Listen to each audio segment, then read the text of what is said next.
guys today. What is this? The DOJ will try to force Google to sell Chrome? No, not like you have to pay for Chrome in order to use it. Like, sell the Chrome business unit. This is freaking wild. We could also talk about the fight last week, or should we call it a show? Yeah. I don't know. We're not boxing commentators, but like realistically, that wasn't a boxing match. So that's a good call. Hey, got him. Okay, we're probably not going to talk about that. So hold on. Let me find something else here. I should probably expand on what we said last week, or rather expand on why I wasn't able to say more last week about the hiatus. Is that the term for multiple hiatuses? Hiatus-y? Whichever one it is. Yvonne watched the segment and she was just like, that sucked. Dude, you didn't even like explain why you can't explain. And I was like, well, I thought it was self-evident. And she was like, it wasn't. And I was like, okay, thank you, better half. I will do better next time. I understand why you thought that, but I also understand why some people might not get it. Cool, let's go. What else we got today? We need a puffery shirt. The number of people that talk about puffery ever since that segment is ridiculous. It's really stayed around. Y'all don't seem to want actual tech tips? Yeah. Question mark? No, that seems to be a thing. We can talk about that. We can talk about that. Also, Microsoft Ignite 2024. Things you don't want, plus fixing CrowdStrike. Nice.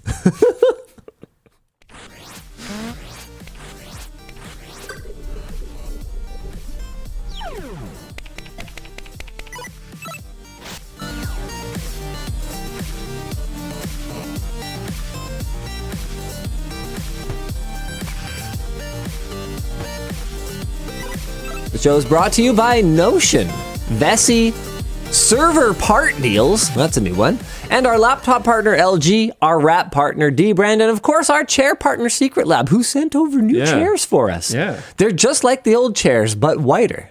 And like soft. Yeah, they have soft armrests, which we're both wearing long sleeves because it's like the heat just turned on this morning, so it's not actually warm in here. I was good. They told me to wear this. Oh, which is extremely comfy. Oh, okay. But yeah. Well, whatever. I'm cold, so I actually do need the hoodie. Why don't we jump right into our headline topic today? The Department of Justice will try to force Google to sell Chrome, ban default search deals, and license data for 10 years. Also, Chrome OS might become Android. So they've submitted their recommended remedies to Judge Amit Mehta, who ruled that Google illegally maintains a monopoly on search back in August. And these are the recommended remedies. So selling their Chrome web browser, the DOJ views it as a key component of Google's search monopoly, with approximately 65% browser share across all platforms, with Chromium-based browsers accounting for nearly 80% of the market. However, I would push back a little bit on clumping other Chromium-based browsers in with the Chrome monopoly. That's not really their fault. Well, it is and it isn't. The dominance of Chrome is what's making a Chromium basis so important for maintaining compatibility with the rest of the web. And even though Google does not single-handedly develop another Chromium-based browser, they can certainly shove certain they can certainly shove certain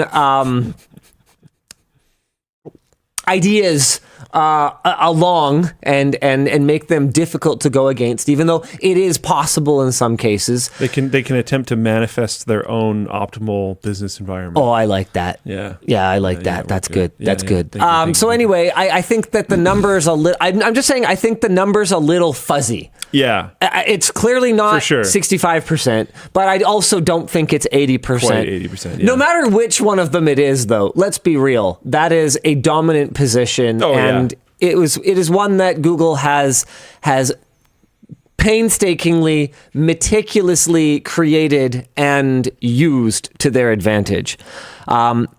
This is kind of wild.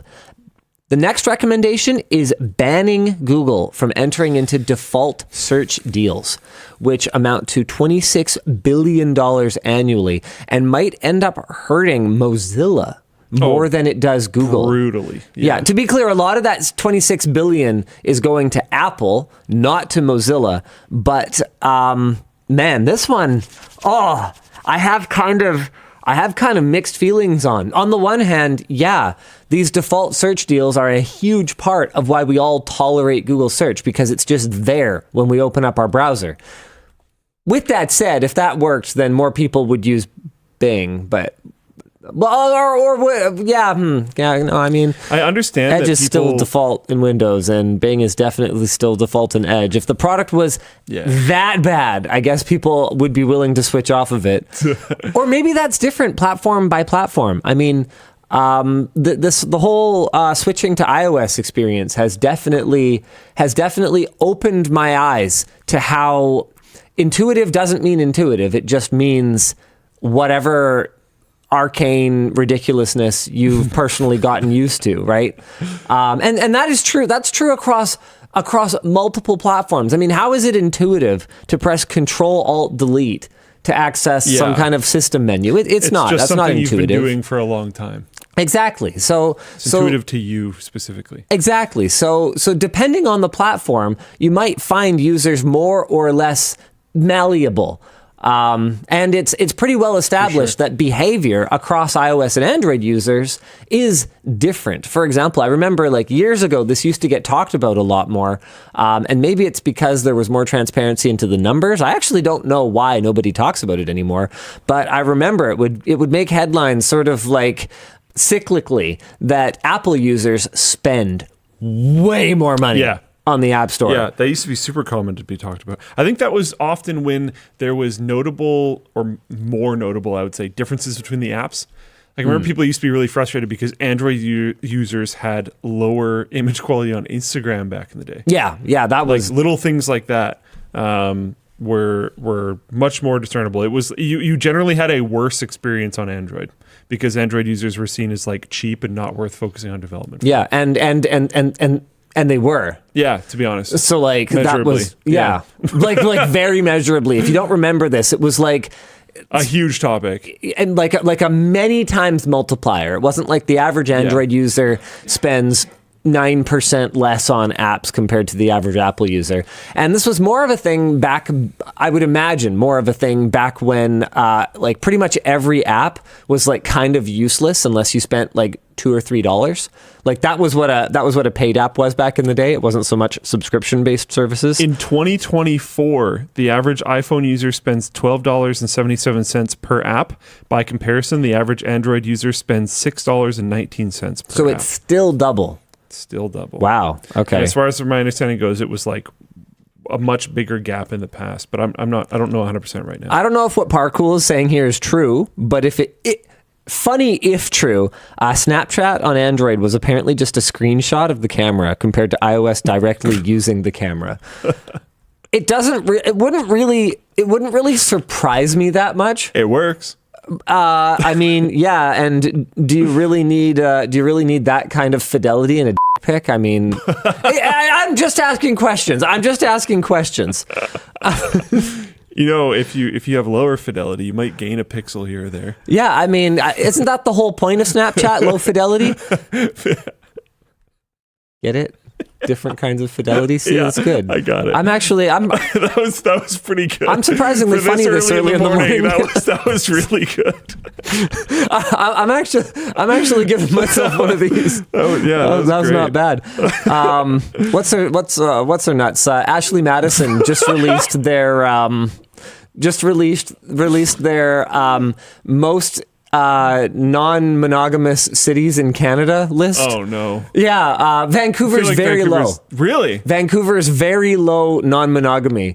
So I mean, to be clear, I'm not saying that's a goal. I'm just there's all kinds of there's like, ethical non-monogamy. Yeah, but isn't that site specifically based around cheating? I'm not judging you if you're in a polycule. I think that site is like for cheating though. Well, There's a big difference. I mean, is any site for anything, really, Luke? I mean, is Fair enough. Floatplane for early access to Not anymore. Well, no. Although. Very occasionally there are things. Well, I was actually hinting at something. Were you? What? Yeah. Look what I found. Oh, wow. Well, I didn't find it. Emma put it in my luggage, and then I found it that way. But I found a relic. Wow, that is... Not even that many people in the audience are even going to know what that is. Now, that's a name I've not heard in a long time. A long time. I pulled that out of my luggage and was like, what? What is this? Yeah. So apparently I lost the shirt, but I still have the toque. So Nice. That's cool. Yeah. I'm pretty sure I still have the shirt kicking around somewhere. Yeah. But it's not my go-to pajama shirt anymore. It was for a long time. Now it's my Jibo shirt. Yeah. Another name that hasn't stood the test of time. What on earth were we supposed to be talking about? Oh, right. Google. Sure. They also are recommending that Google be required to license its search index data to competitors for 10 years. So this is the kind of Whoa. not slap on the wrist, but actual no, you guys need to not behave like this again, and you guys need to take active steps to prop up your competitors to make up for the anti-competitive practices that you guys have engaged in. And I got to tell you, already, it's like we're not even all the way through the list here.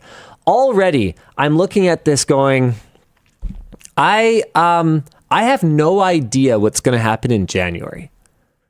Because on the one hand, I think we've both been pretty happy to see the US actually finally engage in Lena Khan. Any antitrust investigations and remediation. But I have no idea whether that will or won't continue with the next administration, because I think that everyone on both sides of the political spectrum can agree that it is likely to be unpredictable. Yeah. I know a pretty strong theory around this whole, you're going to have to sell Chrome thing is that Google's probable defense is going to be to delay as much as possible and try again with the new administration. The thing with the new administration, though, is I don't think they have any particular love for Google in general. General reply to that theory is that big tech right now is kind of at odds with both sides. Which is kind of a funny thing, because a lot of the transgressions that both sides are kind of mad at big tech about are very different from each other. They're sort of mad for completely different reasons. Yeah. And it's hard to feel bad for, the tech billionaires that have kind of, sold us up the river over and over and over again over the last couple of decades. But I do kind of feel like at this point, now that everything's so far gone that they just are monopolies, whether they, kind of like it or not. And to be clear, you do not have to be the mono in monopoly is not actually, strictly speaking, necessary, right? You can just be in a abusively dominant position. You don't actually just have to be a monopoly to fall afoul of antitrust regulations. If you completely control everything. Yes. Or you don't even, or even, close to it. or collude with a handful of other parties to control things. Yeah. Veritasium has an amazing video on that. So there are some very, very, there are some very non-monopolists cities in Canada. Sorry, wait, what are we talking about? The point is just that everyone's kind of mad at them and looking for an excuse to kind of punish them. But the remediation that another administration might ask for might be really different. Yes. I guess is what I would worry about. So maybe roll the dice again, kind of thinking this is probably one of the worst they could have got, and then hoping for better. I don't know. Yeah. I do think just jumping back to it a little bit, because I saw some comments about this in the Flowplane chat when we were talking about it, but the $26 billion in search deals hurting, it's going to hurt Apple, but not whatever. Really. Apple will be fine. Yeah, exactly. It's really the big damage that we're probably going to feel is to Mozilla.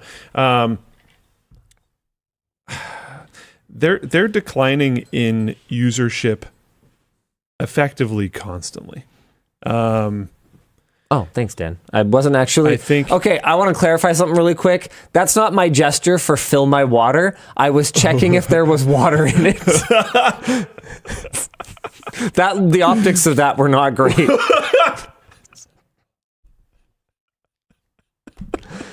I didn't even notice. That's pretty funny. But yeah, so like honestly, this shakeup, okay, significantly less cash in the bank. I suspect it might immediately hurt Mozilla in the ability to employ people department, things like that. As far as my understanding goes, they actually had layoffs recently. I suspect that may continue if this happens. But a significant shakeup in the browser market could result in a user base increase, an actual one. Yeah, we can hope. That could result in Firefox actually having long legs instead of this just constant decline to eventual irrelevance, which they've been kind of on the path of. I enjoy Firefox. I use Firefox daily in my personal life. Firefox has been my mobile browser actually the entire time I've ever had an Android phone, since the very beginning of having an Android phone.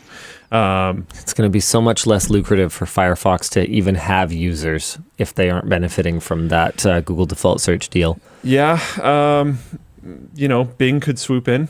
It's not a ban of there being default search deals. It's just a ban of there being, Google ones. It reduces the competition. Yeah, who's the competition? Why would Microsoft have to pay a ton of money for it? And if I'm Microsoft and I'm watching this go down for Google, I'm like, I don't know if I want to do that. Yeah. Yeah, I agree. I mean, that's how this is supposed to work, right? Like these remedies are not supposed to be, oh, here's a $1 billion fine. It's like, cost of doing business. They're supposed to be like, oh, crap. Everyone else looking at this going, holy crap, we really should not do that. We should not do that. People are talking about like DuckDuckGo. The issue is that DuckDuckGo doesn't have any money. Like they have money, but they don't have like billions of dollars a year to use our search engine money. Otherwise, they would just be doing it already. Autark, I'm guessing, in Floatplane chat said, since 2019, Mozilla has lost 30 million monthly average users. Yikes. Yeah. So they've been on a just They've lost steady, like almost an entire Canada of users. Eventually, they're not going to have anything to take this money from anyways. Right. Like there will be nothing for Google to have bought from them. So like, I don't know. I'm hoping that a reroll of the dice, a shakeup, something like that, might give them a chance. It's going to hurt a lot in the short term because that money's just going to disappear. Yeah. But I don't know. Hopefully something can happen out of this that works out. I think the real question, Luke, is what have you been doing to help Mozilla? It's not like there aren't things you could do. Using it personally, it's not enough. We put on the why don't you make it? We put on the lab site that it works best in Firefox. Why don't you make it so that Floatplane can only be accessed with Firefox? Since they're all using Firefox anyway, it wouldn't be a problem. That is a good call. We probably should have done that. Yeah. I can look towards doing that in the future. Do you have your phone in your pocket? Is it me? I think it's this iPhone. I think the iPhone is a lot worse in terms of interference. Because I've kept my phone over there since before you brought the iPhone. Yeah, it wasn't causing an issue. Unless it got damaged and now it's for those missing that. Context, we've done some polls and the Floatplane audience swears up and down that they are using Firefox, but we have actual like site access statistics and they don't. Yeah. People have pointed out that you can like spoof it so that it reports that you're using Chrome for like weird compatibility recent things. I sincerely doubt that percentage of people are spoofing it. Sincerely. That's like definitely not a thing. All right. Yeah. More remediations. Not selling Android, but restricting it from favoring Google search. Now, because this is focused on search and not, webmail or web documents or whatever the case may be, it sounds like they could still have default Google apps. Mm-hmm. But I do wonder if this all goes through, if this all went through, if Google would look at a lot of their current practices and go, hey, how do we avoid any more of this? Yeah.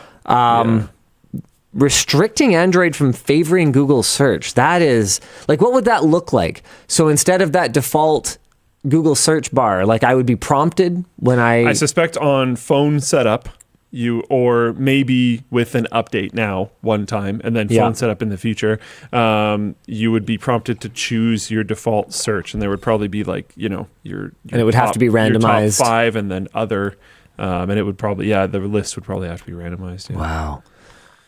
And it would involve undoing Google's $2 billion investment in AI startup Anthropic. That would be a big bummer for Anthropic. Wait, really? Why? No. Like what I'm saying, not that it would be I understand why it would be a big bummer for them. I'm wondering why they have to do this. I don't know a ton about Anthropic and that investment, but what I would guess is that Anthropic is super focused on search. But I'm just guessing. I'm completely guessing. Google has responded, calling the DOJ's proposal staggering, wildly overbroad, and part of a radical interventionist agenda that would harm Americans and break a range of Google products. In an example of how excruciatingly horrible this would be, Google said that the proposal, and this is a quote, would literally require us to install not one, but 2 separate choice screens before you could access Google search on a Pixel phone you bought. And the design of these choice screens would have to be approved by the technical committee. And that's just a small part of it. We wish we were making this up. Is that an actual quote? That's from Google's blog. Are they for real right now? This is, oh my goodness. Guys, yeah. A device setup wizard is a thing, which you already have, by the way. This is actually very interesting because this is such an early WAN show. We have a bunch of EU viewers, and apparently this is like already a thing for them. That makes sense. Dracorex said, in the EU, you already get to choose the search engine on Android. Technically, they said, as far as I know, at the end of that. This is hilarious. Yeah, people are saying, yes, we have that already. Yeah. So, like, what do you even mean? You already did it for them. And it's worth noting that in the EU, Android actually maintains better market share than it does in the US. So clearly that ain't the variable that is affecting that. So annoying. Freaking what wild. An annoying thing to say. I hope they lose just because of that. Can you imagine sitting at Google and thinking that typing that is a good idea? Like, how did that... At a certain point, you wonder if, like, the person who wrote it is like, yeah, let's torpedo ourselves a little bit, because like that's the worst. I don't know. We wish we were making this up. Are you kidding me? Hold on. You know what? No, my source thing. Oh my God. Like, is that poking fun at yourself? This is literally at blog.google. I didn't even believe it. Like I trust Riley. Okay, and he had the citation in there, so I saw the citation. I went, I don't need to click through to this, but I was like, no, the people deserve for me to actually click through to the Google blog, and see that this is literally. We wish we were making this up. I wish I was making this up. We already did this in the EU, so really we don't have to do any of this at all. But we wish we were making this up. I've had multiple conversations with multiple people. Good people, strong people. The best people. Tears streaming down their eyes. The Wendellist of people. About the slow death of just Google in general. Like, they suck. Like, if we're looking at the landscape of like modern, web Silicon Valley style companies, what have they done in the last long time other than just like kill stuff and not innovate? Let me think. What have they done? Okay, does it count as a thing they've done if they ultimately killed it? No. Okay, that doesn't count. No. Okay, hold on, thinking. Google Fiber. Oh, wait, no, hold on. And that's old Stadia. At this point. Wait, no. It's dead. Okay, hold on. There's got to be something. Apparently, the EU has had the choice screen on Android since 2019. Actually, okay. YouTube has done some pretty cool stuff. YouTube is the only thing I've been able to think of that has had positive innovation, and it has also had really junky negative innovation. Yes, this is true. This is true. I would say, I was going to say that finding stuff to buy through Google search. And if we're talking about monopolies, is better. Like the interface is better, but all the sponsored stuff that gunks up the results is not better. So I take that one back. Android is better than ever. Yeah, but like nothing crazy has changed in like. It's better than ever though. It's like sure. Well, I'm looking. Google you Workspace, asked me to find stuff, Google so when Workspace. I find stuff, you don't get to be like, fair. Fair enough. Okay. Google Workspace has stood still for a super long time. They don't even have their own realistic chat. I know they have chats, which they swear to me that they use internally, and I don't believe it. Google Maps. Google Maps. Maybe they do, but they also use other things, I bet. Maybe other people have had access to this for a long time, but my Android Auto interface for Google Maps finally allows me to report problems. Like if I see police, I can report it in Google Maps. I mean, they acquired Waze, 10 years ago? So it's understandable. It took them a little while to port that functionality over.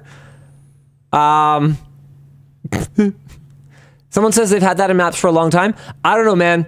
It did not show up into my interface until like a couple weeks ago, which was the reason that I exclusively use Waze, even though Waze's search is terrible. Like my own badminton center doesn't show up in Waze search. And I don't know why, because it's on Google Maps. Yeah. So like they're literally owned by the same company. I thought that's the point of being a monopoly. Like the actual point. But anyway, on basically everything, they've stood still. They have some people in the company that are obviously still doing good work. Like they have their AI researchers wrote the white paper on like what is breaking the world right now. But then they have like one of the worst ones in Gemini because they didn't capitalize on it, because they don't seem to be able to do anything. And the reason why I got onto this topic is because of we wish we were making this up. Almost feels like they're pointing at themselves, because the design of those choice screens would have to be approved by the technical committee. That part is like, okay. Yeah, because we can't trust you to do it on your own. Based obviously. on your own website and documentation, you already did it. So like, what are you talking about? Yeah, that looks fine. Yeah, it does. It looks completely fine. And they literally already did it. Yeah, that looks fine. So like, let's just do that. What are you talking about? Make things again. Like, Google was such a sick company. I really liked Google. I really like Google Workspace. I can't tell what's different in Google Workspace. I can tell you cool 8 stuff. years ago. I can tell you cool stuff they've done. Okay. They have those like hardware decoding cards for video. Hardware video decoding cards. Those are cool. When did they make those? I don't know, like a while ago, but they like are like working on them and stuff. Yeah. Okay. So they That's not really for users though. We get the result of it. Yeah. Look, I have said before, and I maintain that YouTube is one of the wonders of the world. It is. Like I think if we didn't have YouTube anymore, we would look back on the time that we had YouTube, and we would go, the internet would be different. Good Lord, like the knowledge, the library, the sharing of human experience. I really do feel it would be a loss. Yeah. Maybe not quite on that level, because of how little sort of written knowledge there was in the world at that time, right? But I think that given even more time and given even more buildup of collective knowledge and experience, we're already there, but I think you could make the argument. I just didn't want to make such a strong statement. But no, I think it would be like that, losing something of that magnitude at this time. One of the big things with YouTube is when you'll find videos on there that are like from 13 years ago, and it's like potato. You know, but it's when people were archiving footage from like pre-internet era. Yeah. So it's not only is it from 13 years ago, it's actually from way before that. Yep. And there's literally nowhere else to access it, because on YouTube, any Yahoo, it's kind of a joke because that's pretty good. Yeah, can upload anything they want, and it just is there and is just documented. That is I'm not going to call it a public service because they're clearly a for-profit company and they profit from it with your data and your attention to ads and your premium subscriptions and all of those things. But to lose it would be catastrophic, I think, at this point. Yeah. But yeah, when's the last time they launched a Gmail? You know? Like when they launched Gmail, they launched it on April Fool's almost as like a joke and then just took over the world. Like they don't do stuff like that anymore. Google Workspace, again, hasn't moved at all. Gemini... I'd say... Yeah, someone's phone is... Oh, sorry, that's me. Gemini I'd say Docs is... notably behind. Docs is noticeably better than it used to be. At all, though. As someone who uses it every day, it's a lot better than it was 5 years ago. I'll tell you that. It's definitely better. What's changed? In the last 5 years specifically, I don't know, but the interface is just always like getting a little better. It's always getting a little better. Okay. There's still things that's probably one of those things where I can't imagine it, but if I saw a version from 5 years ago, it's probably changed subtly over time. Still things that are super obnoxious. Like once a document is pressing return is 2 spaces. It's like damn near impossible to get it to stop doing that for some reason. Like you can go in, you can tell it single spacing, you can tell it whatever you want. But if you like paste something in that has that inherent formatting in it already, for some reason, it just like breaks it forever as far as I can tell. I'm sure there is a way around it, but it is not intuitive to a Word user. A long-time Word user. Someone in Full Plane Chat, Tim, said, come on, you know more than anyone that small backend changes are so huge and you don't realize them unless you look at them side by side. Well, I know that. But this is from a consumer standpoint.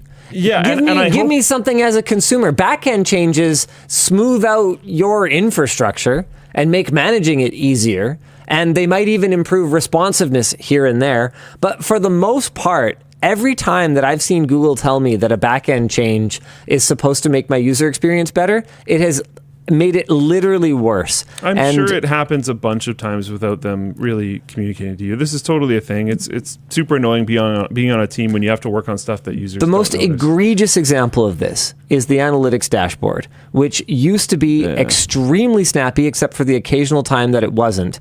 And now, of course it's behaving well right now. Yeah. Now it is, for the most part, a piece of garbage. It's actually doing really well right now.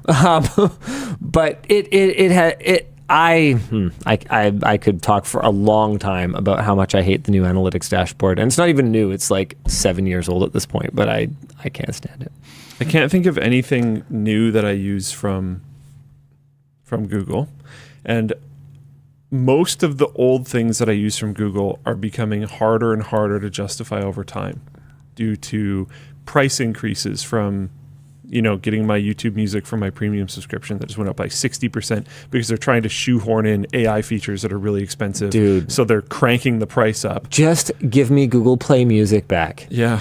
It was actually better. Like the thing that the one feature I cared about, the reason that I spent a bunch of money on Sonos speakers, and the reason that I got a Google Play Music subscription was because from my music app, I could just click cast, like just the cast button, like the Chromecast cast button. I could just click the cast button and then pick my speakers, and the integration was perfect and flawless, and I never had to touch that piece of shit Sonos app.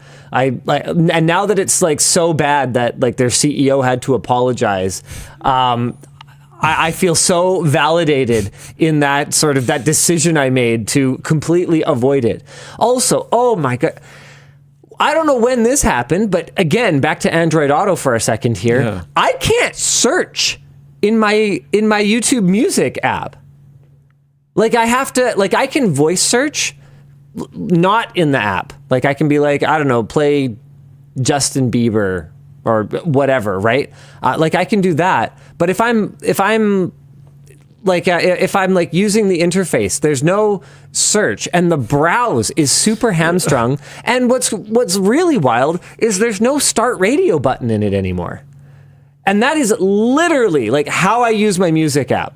Is like I find a song that I'm kind of in the mood for, and then I click start radio. Yeah. Because I kind of want to listen to stuff like that for a bit. That type of song, yeah. And that start radio button is no longer there in the player for me. And I see a lot of people, when I was talking about maps, saying like, oh yeah, mine has this, mine has that. It's all over the place, though. The fact that I'm not saying you don't have it. And you guys might even have a start radio button. I have no idea. But I don't. And it is very annoying. Very annoying. Okay, no one's actually disagreeing with this one. So I guess, yeah, it's apparently still bad. But yeah, just bury the hatchet with Sonos and just make it work again, please. Please. Yeah. I don't know. I just I've heard a lot of stuff about how, and who knows what's true and what isn't true, but I've heard a lot of stuff about how things work inside of Google. Apparently, the best way to get promoted was, for a long time, was to like champion a project to launch. Yeah. But then you would just get promoted after it launched. So that project would like lose its leader, stagnate, and then get closed down. So it was just this like farm for junk for a long time. So at the beginning, they were making new good things rapidly. And then they saw new good things coming out rapidly as a good thing for the business. So let's incentivize that and promote people that do that. But then the people inside that just wanted promotions and money were abandoning all their projects. So they were making new good things and getting rid of them rapidly for many, many years. And then now they just don't seem to really do anything. Cubes the Gamer has one, RCS. Yeah. And that wasn't just a matter of like developing it. That was like launching and maintaining for an extended period of time an extremely ultimately effective campaign to get attention from regulators and I was saying a big part of that was competitors. the lobbying almost more than anything else. I think RCS is a good example. It's crazy to me that there is this few examples for a company of 200,000 people. This is true. This is fair. Google Meet is pretty good these days. I'm just saying, look, barely matters when people are actively moving away from Google Workspace, because if you want to be on Workspace and you want an actually good chat client, you're using Workspace and Slack, and Workspace and Slack as a combination is quite expensive. In my opinion, Slack is significantly better than Teams. Workspace itself, though, has stagnated so hard that Office 365 seems to have mostly caught up to them, if not at parity. The biggest problem with Office 365 is that Teams is just such a dumpster fire. It's better than it used to be. But it's still so bad. I have fewer stability issues. You can't schedule messages to, yes, you can. To group chats that have not existed before. Yeah, I know. Why? Well, if you attach something to a chat message, you have to wait for it to upload before you click send. Yeah. Why? In Slack, if I attach something and click send, it just sends once it attaches. Yeah. Duh. Like there's so many things that are just holy crap. If you're in a big group chat, it highlights the box for whoever's talking, except for you, so you can't tell if your mic's working. Why? Just why? There's so much stuff that's just so confusing. We need to get a couch on the WAN show set so he can lie on the couch about and Teams.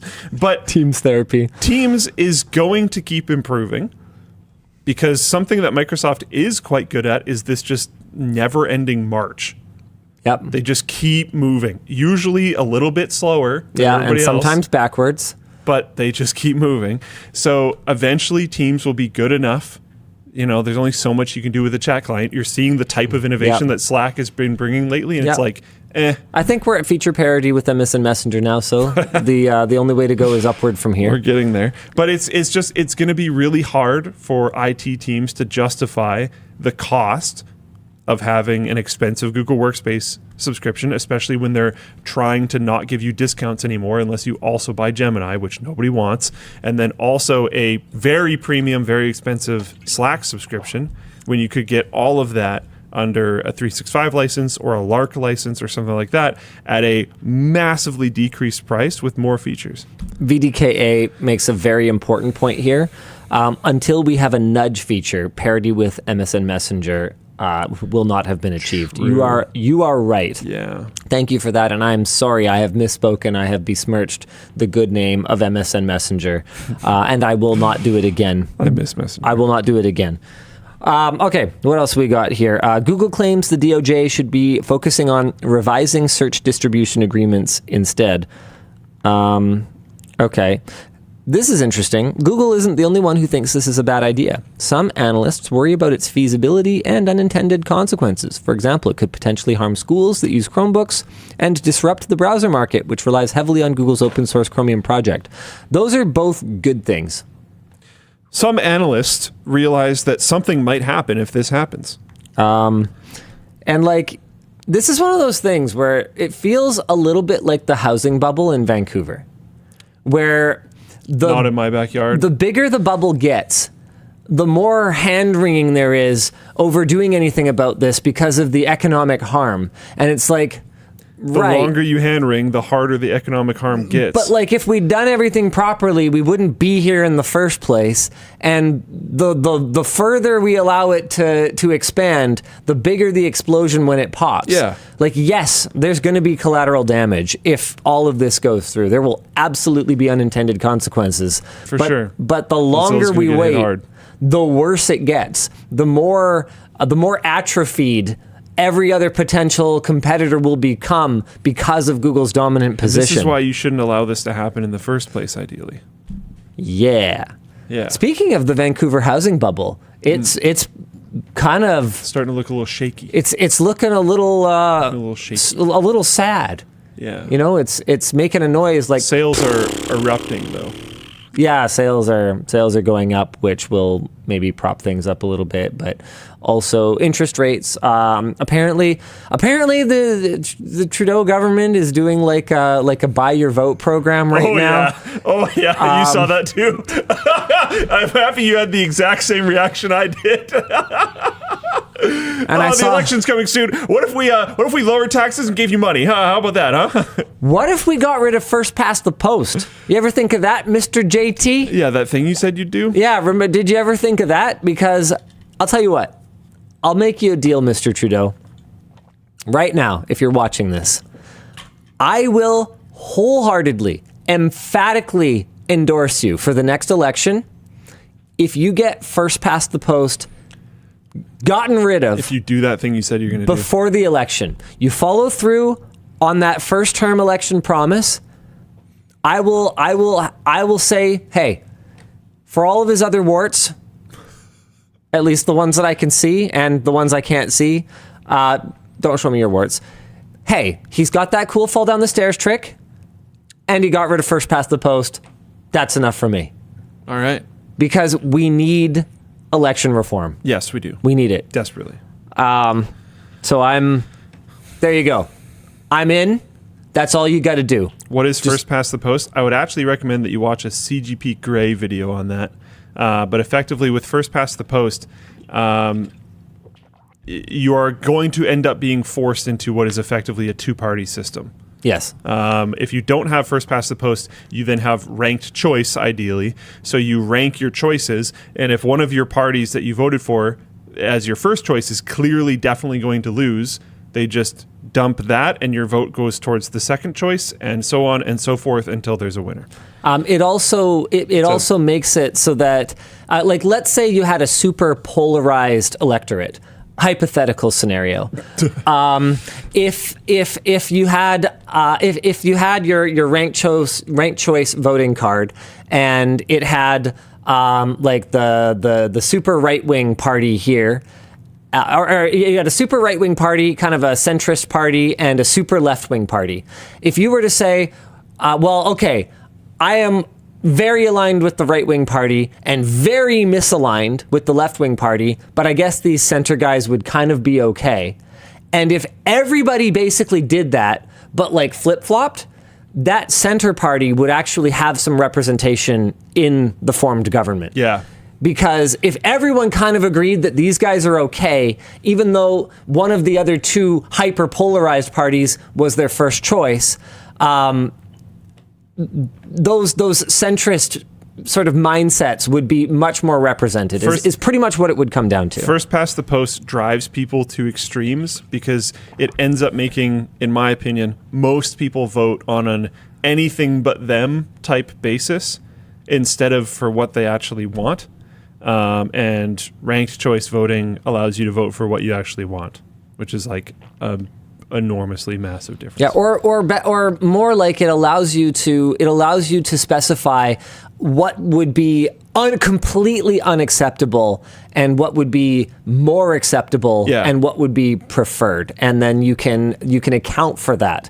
It often results in something that's a little bit more average, not necessarily the best or better, but it'll help lean towards something that's a little bit more average instead of more extreme. I don't think there's any like voting system that involves everyone and is perfect. I don't think there's any voting system that's perfect, really. No. But first past the post is like definitely one of the worst. Yes. There are worse ones. Yeah, but it's one of the worst. But first past the post is really good for the incumbent. It's really good for those parties that currently hold all the power. So that's why it's really hard to get any kind of reform passed, because they are highly disincentivized to do it. It's really frustrating. Why is it called first past the post? Asks Shortcut. It's called first past the post because whoever passes the requisite number of votes to win that race just takes all the marbles. Instead of accounting for anything else. Digital B11 says Veritasium has a good video on voting systems, and that makes perfect sense. I'm sure Derek does. So why don't you guys go check that out? Yeah.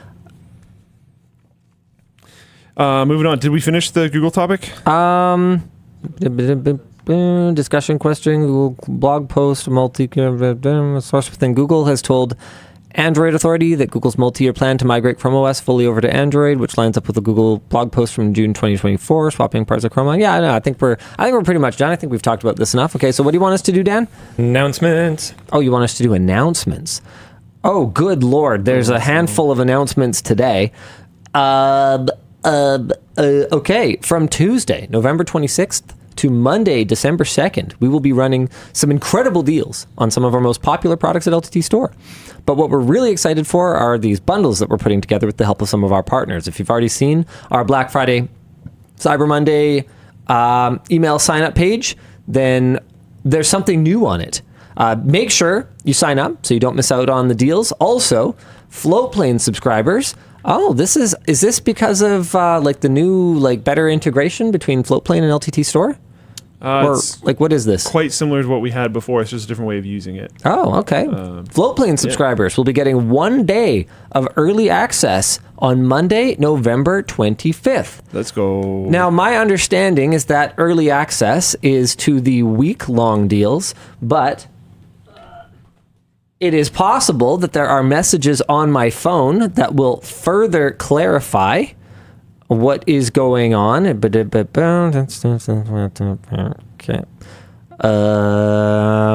No, I do not have any further messages on my phone. So I think that would be the week-long deals. I don't think that will necessarily include some of the very limited quantity flash deals, but I do not know for sure. The way to know for sure is to be signed up for the newsletter. So that is at lmg.gg/BFCM. Dan, do you want to throw that in all the chats to make sure that everybody gets that? Can do.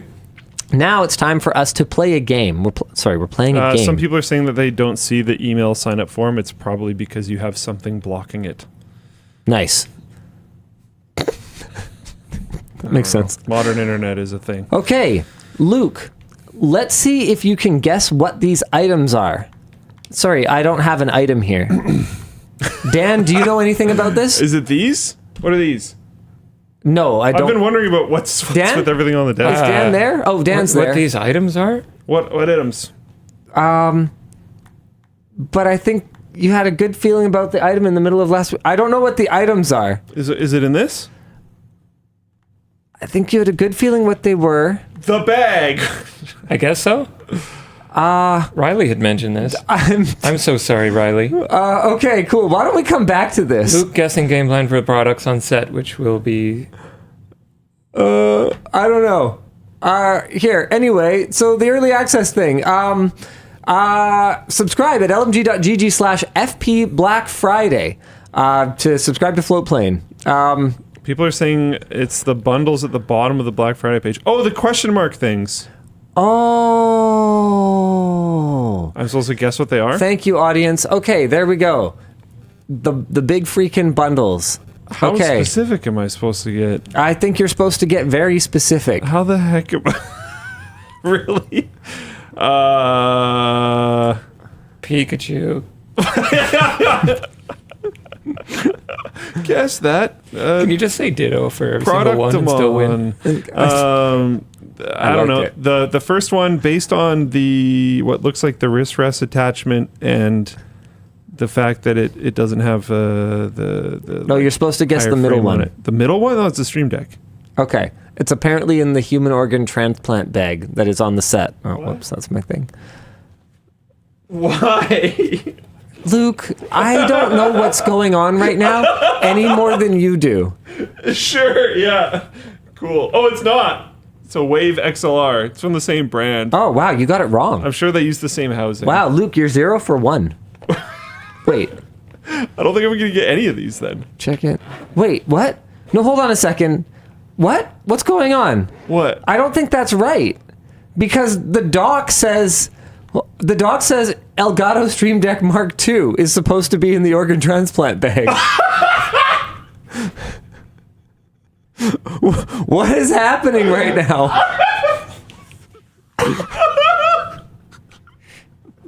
You can't do this anymore?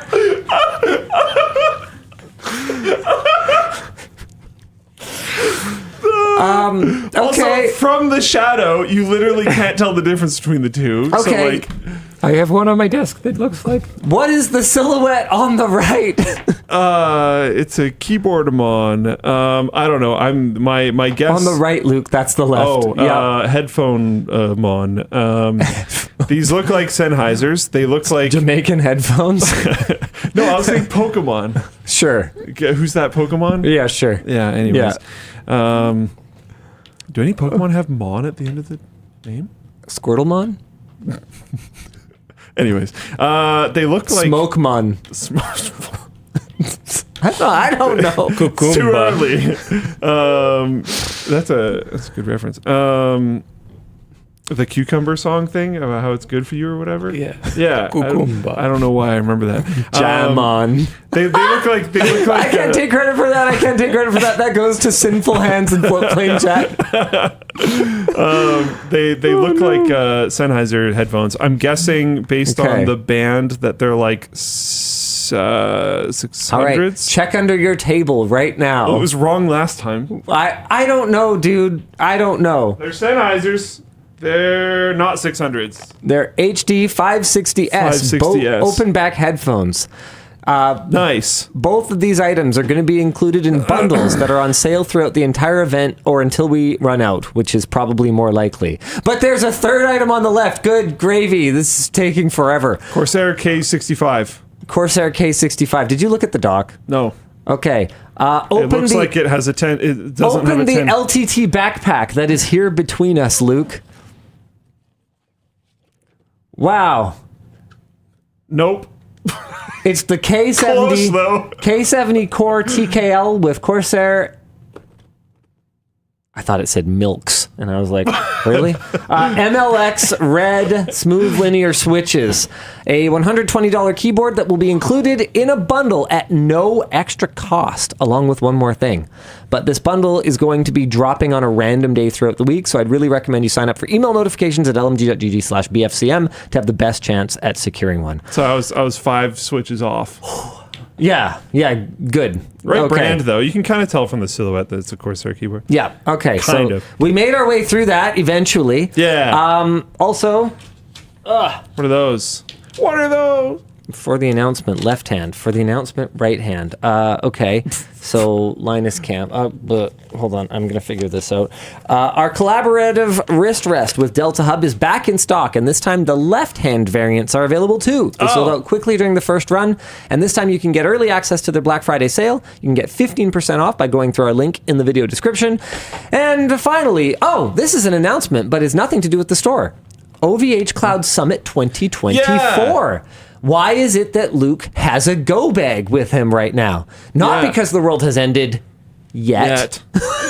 But coming up on November 28th, Luke will be live à Paris, hosting this year's OVHCloud Summit live event. Yes. There will be great discussions around cloud computing, AI, machine learning, and more, and it'll be hosted on their Twitch and X links, which we will have in the video description, where you guys can find out more. That is actually super cool. I said 15%. 15. That should be pretty fun. I've seen the lineup of people that I'll be interviewing. I'm actually genuinely. So are you like a media personality again, or like excited. What do you even? I guess. Who are you? I don't know. What exactly is it that you do? Not sure, to be honest. Okay, Just cool. stuff. Yeah. Whatever comes up. Prominent guy. They should just ask for that to be your little like tag. That would be pretty funny. Because no, like honestly though. I don't know. Like I do this thing. Yeah, you're a Renaissance man, podcaster, development team lead, lab thing. Yeah, bird enthusiast. I don't know. There's all kinds of infrastructure enjoyer, historically great lover of chicken.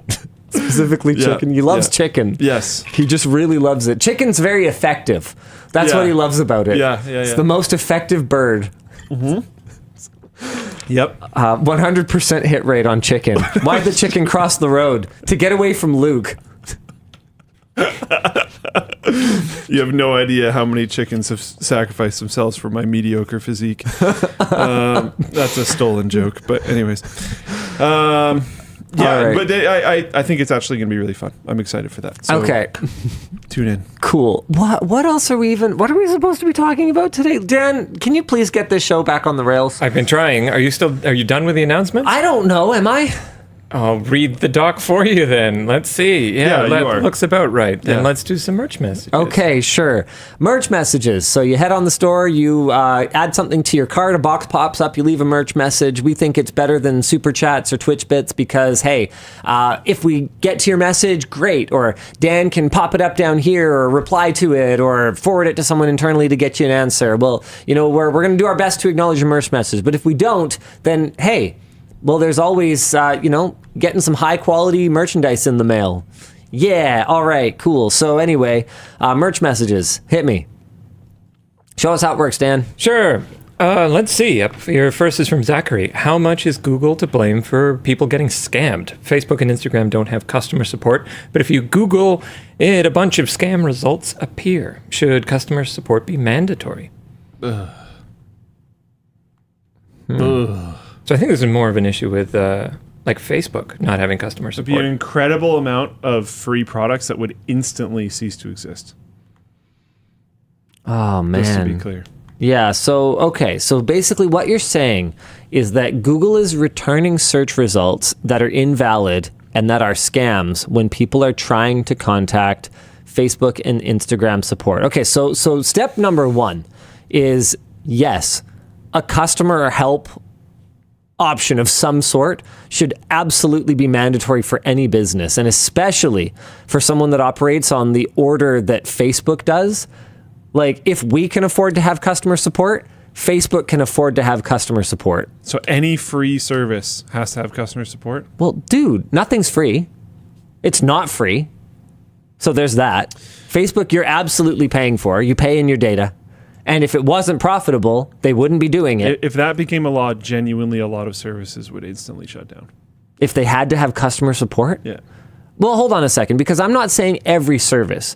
Like, if there's some like back-end project or something that we have implementation for on our website or something like that, I think if you are consumer facing, maybe I should call it consumer support then. If you are end user facing, give me an example of someone who shouldn't have to have end user support for their product. Straw poll. Straw poll. Is Straw poll even a company? I don't know. And like realistically, I pulled that out of the top of my head. Okay, hold on a second, you. Do they have support? Watch them have support. Well, hold on a second. What the devil you is? Can contact them. What they have the devil pricing. Is Typeform, and why do they have straw poll? Straw poll. Easiest poll creator ever. That only okay. Well, apparently there's competition in the create a quick poll space. Also, hold on a second. They have support. They totally have I support. just confirmed it on mine. Here, contact us support email. So they have a pricing structure now though, so I wasn't aware. Try of again, sir. I don't know. Give me an example of something that shouldn't have support. Everything should have support. Because how else are you going to get customer feedback? Literally. If we didn't have LTTStore support, how would we ever improve? Yeah, but that's a store. That's a very different situation. Okay, fine. If we didn't have Floatplane support, how would we improve? Floatplane is a pay-to-access service. Everything is paid, though. Everything's paid. You pay with your attention, looking at ads. You pay with your personal information. You pay with your credit card.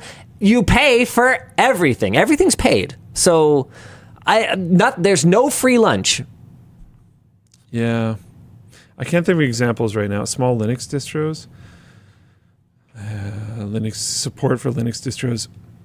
I think there are some like support forums. Would that count? I think Would that support is forum count? Stack Overflow. You know what? No, See, here's my problem.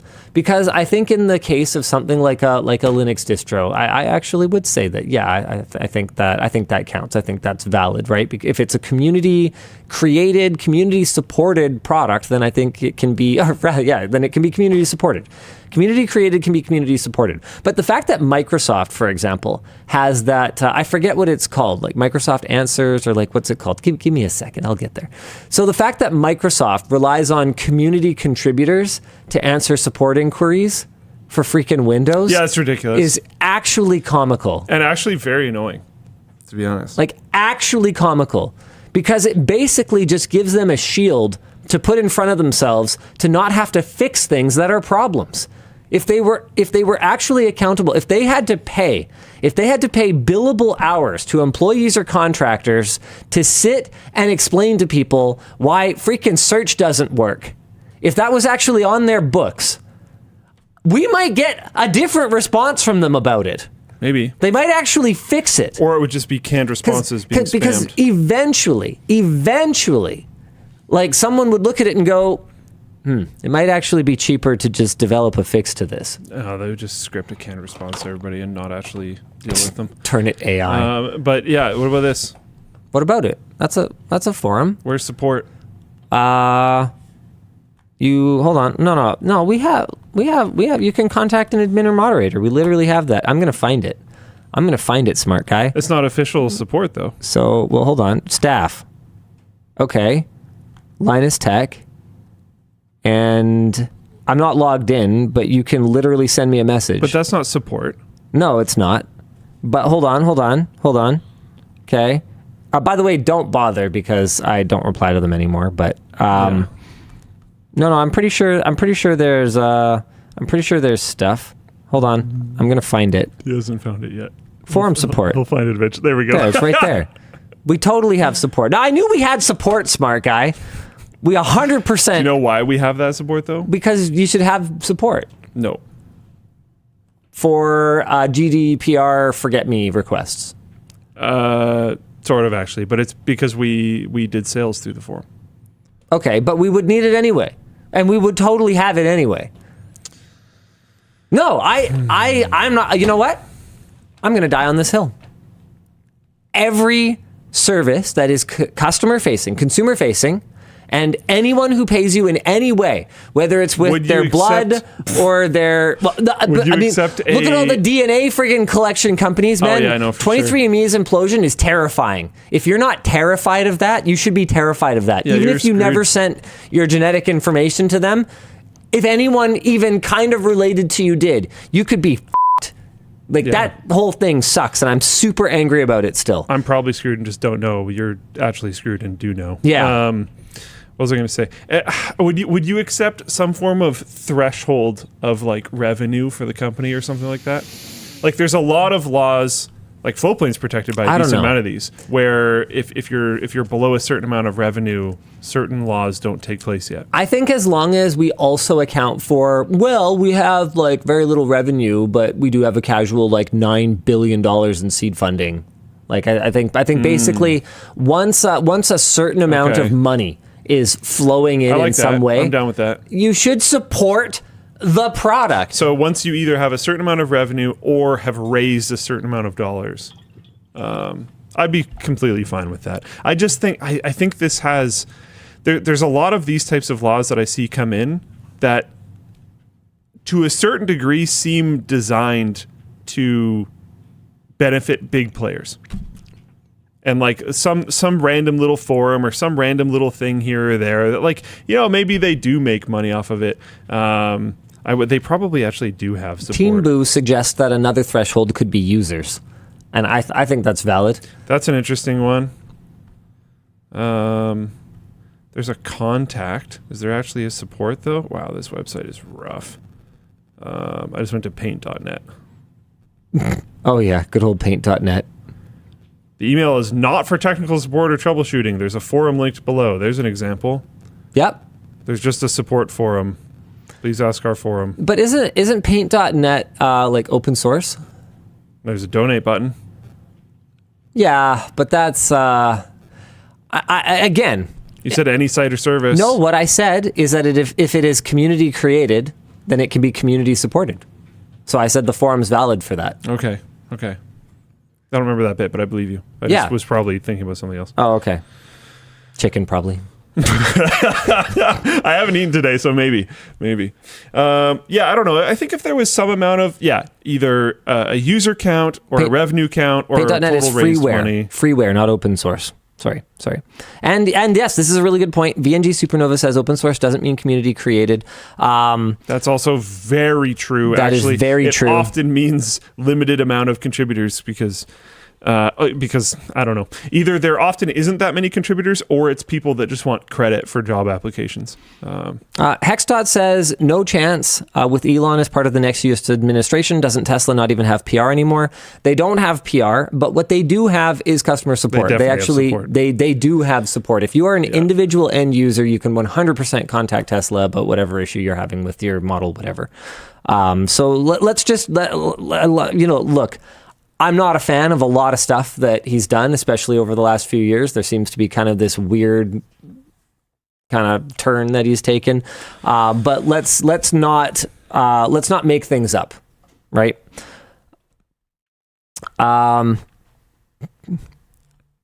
Migu says Elon is their PR department for better or for worse. That is a true statement. Let's maybe move on to. I've got to get out of here in like 40 minutes. Oh, do you? Okay. Yeah. Let's move on to our sponsors then. Cool. What has the show even been about so far? We're going to have to get through some topics at some point. Only Google. It's the Google Good show. Good job, guys. All right. The show is brought to you today by Notion. If you want the power of Thanos in the office, check out our sponsor, Notion. Just like Thanos' gauntlet brings all the Infinity Stones together, Notion keeps your notes, docs, and projects in one place. You can even view all your files directly on the platform and keep everything synced up with storage services like Dropbox or Google Drive. And to make it easier to find your files, their AI Connectors feature, designed to enhance searching capabilities, is now in beta.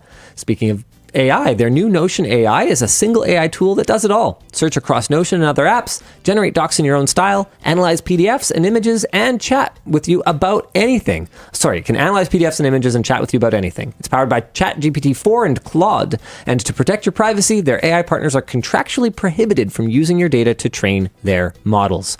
It's super easy to use, and Notion helps you save time by letting you focus on what really matters. Try Notion for free when you go to notion.com/WAN. That's all lowercase letters, notion.com/WAN to try the powerful, easy-to-use Notion. The show is also brought to you by Vessi. Is the holiday season squeezing your wallet dry? Don't worry. With our sponsor, Vessi, the only thing that should stay dry this Black Friday season is your socks. With up to 40% off on select shoes, you can step into the season with comfort, style, and savings. If you don't know Vessi, they offer all kinds of stylish, functional shoes for everyday wear. Sorry, I'm deviating from my talking points a little bit here. I had no idea they had a store in Metrotown. Yeah, they have like a physical store. Yeah. I hadn't been to Metrotown in like 8 years. I haven't seen it because I haven't been there since they opened the store, but I just know that. Cool. Our team loves their Vessis because here in Vancouver, the weather is always so unpredictable. I actually hate this talking point because the weather in Vancouver is not unpredictable. It's extremely predictable. It rains. Yeah. Which doesn't change the fact that Vessis are good for it. It just is very predictable. Their new courtside classics bring that sport and retro everyday look with a padded tongue for extra comfort. Or if you're more of a wild adventurer, their Stormburst high tops combine the comfort of a sneaker with the grip and coverage of an outdoor boot. So step into water-resistant comfort with Vessi's Black Friday sale, where you can enjoy up to 40% off select what they say are waterproof styles at Vessi.com. And my hesitation there, guys, is that I have a belief, this is a core belief of mine, that nothing is waterproof. If water can carve chasms into the face of the earth, then it can, with enough time, break down just about anything. So water is patient. So that's my only thing. I don't call anything waterproof. Finally, the show is brought to you by ServerPartDeals. Oh, okay. I know about dropping things, but I'm not the only one. Sometimes your package might be dropped even harder by the courier. Imagine if your wife's anniversary gift is in that box. Or even worse, your hard drive. Our sponsor, ServerPartDeals, thought about that. They sell recertified, refurbished, and new hard drives and have a growing collection of enterprise SSDs. To avoid that kind of tragedy, they offer some of the best packaging in the industry. They've custom designed both their individual and bulk packaging and offer free 2-day shipping. And it says, show the packaging on camera. For a better environment, this container was not bleached white. Okay, very cool. And what am I about to find? Wait. Oh. And we've got some booblies. The cushions in this box are manufactured from 100% post-consumer recycled plastic. Cool. Oh, that's nice. It genuinely looks very cushioned. Wow, that is a firm cushion. Oh, okay. Oh, neat. Yeah, this is different from what I've seen before. So you kind of go like this, and then your hard drive comes out. And that's a casual 24 terabyte Seagate Exos in there. Very cool. Is that one of ours? Oh yeah, look, we've inventoried it. That might be from Mother Vault. Please don't drop that one. Oh, okay. Although if it was in the packaging, it wouldn't matter. Right, so what you're saying is that I should drop it, but I should just put it back in here first, right, Dan? Yeah, that's probably from one of the VDevs that's live. So if we lose that drive, we'll lose the entirety of the Mother Vault. What? Really? No. I don't know. We like to live dangerously. No, there's no way that's true. Stop it. Resilvering takes 8 days. We wouldn't do that. Yeah, okay. Dan. But I'm sure you could. On Anyway. like so many levels, why would that have been done? Yeah, anyway. They test every single drive they sell. Even manufacturer recertified drives go through read-write speed testing and sector scanning, and they have their smart data checked for bad and reallocated sectors. They have many manufacturer recertified drives that are only a fraction of the price of brand new ones while still delivering reliable performance. If you need help, their customer service, Luke, is not outsourced and can be reached. It's a store and can be reached through live chat or calls. Check out ServerPartDeals at serverpartdeals.com/LTT and use code LTT to get 5% off on any order. Which might not sound like a super deep discount code, but guys, you got to understand this is a very, very different, slimmer business model than a lot of other, services and products online that literally will have like 25, 30 points baked into them so that they can offer a discount. Yeah, that 5% off on hard drives is like good. So go for it. I'm also told that they actually sent us that hard drive too. Oh, okay. They sent the hard drive. Okay. Yeah. Hey, thanks. Oh, so that's just like legitimately exactly how it was packaged. Yeah, that's how it was sent. That makes sense. And then we inventoried it, which destroyed the entire bit. But okay. Neat. Okay. Yeah. I want to talk about this. The topic is y'all don't seem to want actual tech tips. Yeah, I saw this. Did you check out the video? I checked out the video. There was also, if I remember correctly, there was actually a Reddit thread talking about how good parts of the video were, even though the person recognized. I think it was about this video. I don't remember. I didn't know this was going to be a topic in the doc, so I didn't prep for this. How good parts of the video were, even though they're usually just interested in the entertainment parts of the video, they saw how it was like connected to real world things. And they're like, wow, this is really cool. And I was like, yeah. So we did a video this week that has changed titles a couple times because it's performing Trying to make it work. terribly. And basically it was me and Elijah, and I got to give some credit to Plouffe, who was actually the one who did the Facebook Marketplace dumpster diving before the project got passed to Elijah to get it across the finish line. But right now it's called "I Built an Insane Surround Sound Setup for Under $250." And the original title focused on building an entire home theater for less than the price of the most popular soundbar. And I don't know if the Bose TV speaker is the most popular soundbar today, but it was the last time we did why is everybody buying this soundbar. It was the most popular soundbar on, I believe, Amazon was the platform that we were using for that series at that time. And the amount of criticism for this video / the extremely low performance of this video has been a little demoralizing for me, to be perfectly honest with you. I've seen a lot of people that are kind of dunking on it for being, another Facebook Marketplace video. I've seen a fair number of people dunking on it because we're comparing against a new soundbar instead of comparing against a secondhand soundbar. So they see it as kind of like an unfair fight. I've seen quite a few people say that, the odds of them being able to find the exact parts that we're using are basically zero. Therefore, this is not applicable to anybody. And I gotta say, guys, I don't know. I don't know how to deal. I don't know how to deal with that. And if the video was performing great, like if it was getting a ton of views, then it would be fine. But I guess what I'm trying to say is, like, I'm looking at this going, like, real tech tips might not be sustainable. Like, if people are, what did I do? What can I do differently? I guess is what I'm asking, because like to your, like what you said is exactly right. Like that's not the point. The point is not finding the exact AV receiver that we did. Yeah. The point is the journey. Did you watch the video by any chance? And it's fine if you didn't. It wasn't this one. I watched a different one. So basically, what we did was we got a few different options. We started the LAN Center audio one. Got it. Yeah. We started with an old home theater in the box. So it was a number of years old, and it was probably around $500 when it was new, but it was like $40 today, which realistically for those kind of low quality semi-proprietary surround solutions, probably more like it. They tend to be a little bit overpriced at MSRP, but if you can get them on clearance, they can actually be a pretty great deal. So we started with one of those and showed that even for $40 on like a marketplace site like Craigslist or Facebook Marketplace, we could absolutely obliterate this thing. We were unflinching in our acknowledgement of the inconvenience and the wiring mess. That was another thing, man. I saw people like defending soundbars super hard for the ease of use, and I'm like, guys, we acknowledged that so directly that I don't know how we can acknowledge it more.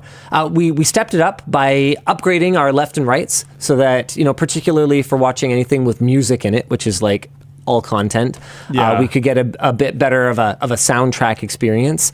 We upgraded our amplifier, or maybe we upgraded the amplifier before we changed the speed. Whatever. But we got a cheap AVR, and with the intention not of using it for video switching, because you can't use an older one for video switching if you want to run like a modern 4K display or whatever the case may be. So we got an old amp, and old amps, like they're still great amplifiers. If you buy something that was decent 10 years ago, 15 years ago, you can still get a really nice amplifier.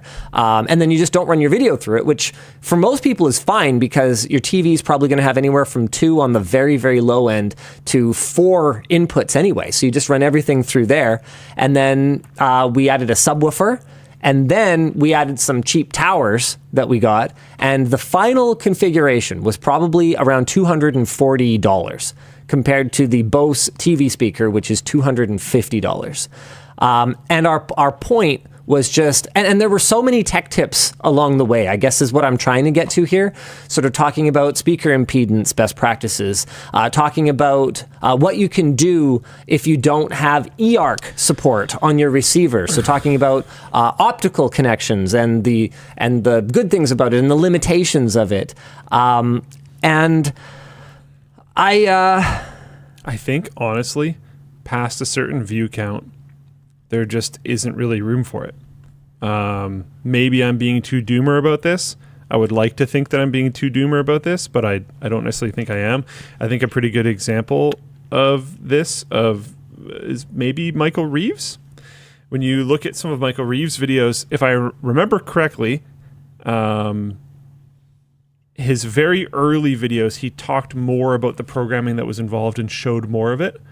And these days, it's usually like a comical montage where sections of the code like fly past the screen. Like it's different. People don't actually care. I know there was like, if you think about old YouTube, there was a lot of videos that were like tutorials on how to do something. And then the people that were making the tutorials on how to do something videos realized that no one was actually doing it. They were just watching them for the content. So they tried to push entertainment. And it started leaving the actual tutorial space. There's some really good insight in Floatplane chat. Like some people are saying, yeah, I really liked it. To be clear, I mean, 900,000 plus people watched it. Yeah. And like the like-dislike ratio is fine. Like it's not like people are hating on it. I'm just trying to figure out how to make like someone here said, where's their comment? Maybe it was just not that great of a video. Can we just move on? Well, no. The point is like I'm trying to figure out how to make this more accessible because I want people to save money. Like that's why we do this. That's why we started doing this in the first place, right? Is bringing the people tech tips, and we want to do it in an entertaining way, but we want to like help. So I'm trying to like figure this out. Why does being critical of the content mean the video was bad? Well, okay, no. Hold on. There's some really good comments on it. So some people are saying in my area, marketplace, especially for this kind of stuff, is kind of terrible. I sometimes have to travel a couple hours for a deal on gaming computers. Yeah, well that's a thing. Like that's a thing here too. Yeah, and we acknowledge the time spent in it, and I think that. Like that mindset of like sort of bargain hunting is what we're trying to get across. So maybe that's something that we need to acknowledge more directly is like, hey, this has a cost in time. Like, do you think that's something that would help? Maybe. I don't know. Was that not explained? Come Bets and Bulls and says, I found it a bit hard to get what the point of the video was. I felt like it was a little bit all over the place. So maybe it's something where we need a bit of a better summary, or we need a couple other comments like that. We need more like visuals to kind of drive it along. Bordaga, I think, probably has the best comment I've seen on it so far. I bet the same video would have blown up if you'd done 5 versus 50 versus $500 home theater speaker setup. And that is probably the best. Maybe we just should. Maybe we should revisit it and like keep that same stuff. Get a $5 option. We've already got our $50 option. We upgrade our $250 option a little bit. We take it to $500. We get a $5,000 option, and then we like contact Clips or something, and we like borrow crazy. Yeah, we borrow like a $50,000 option, and then we do it again. Back or whatever. Postman says, as an AV professional, I really enjoyed the video and the journey. I guess maybe that's the thing, is maybe the journey is too hard to follow along.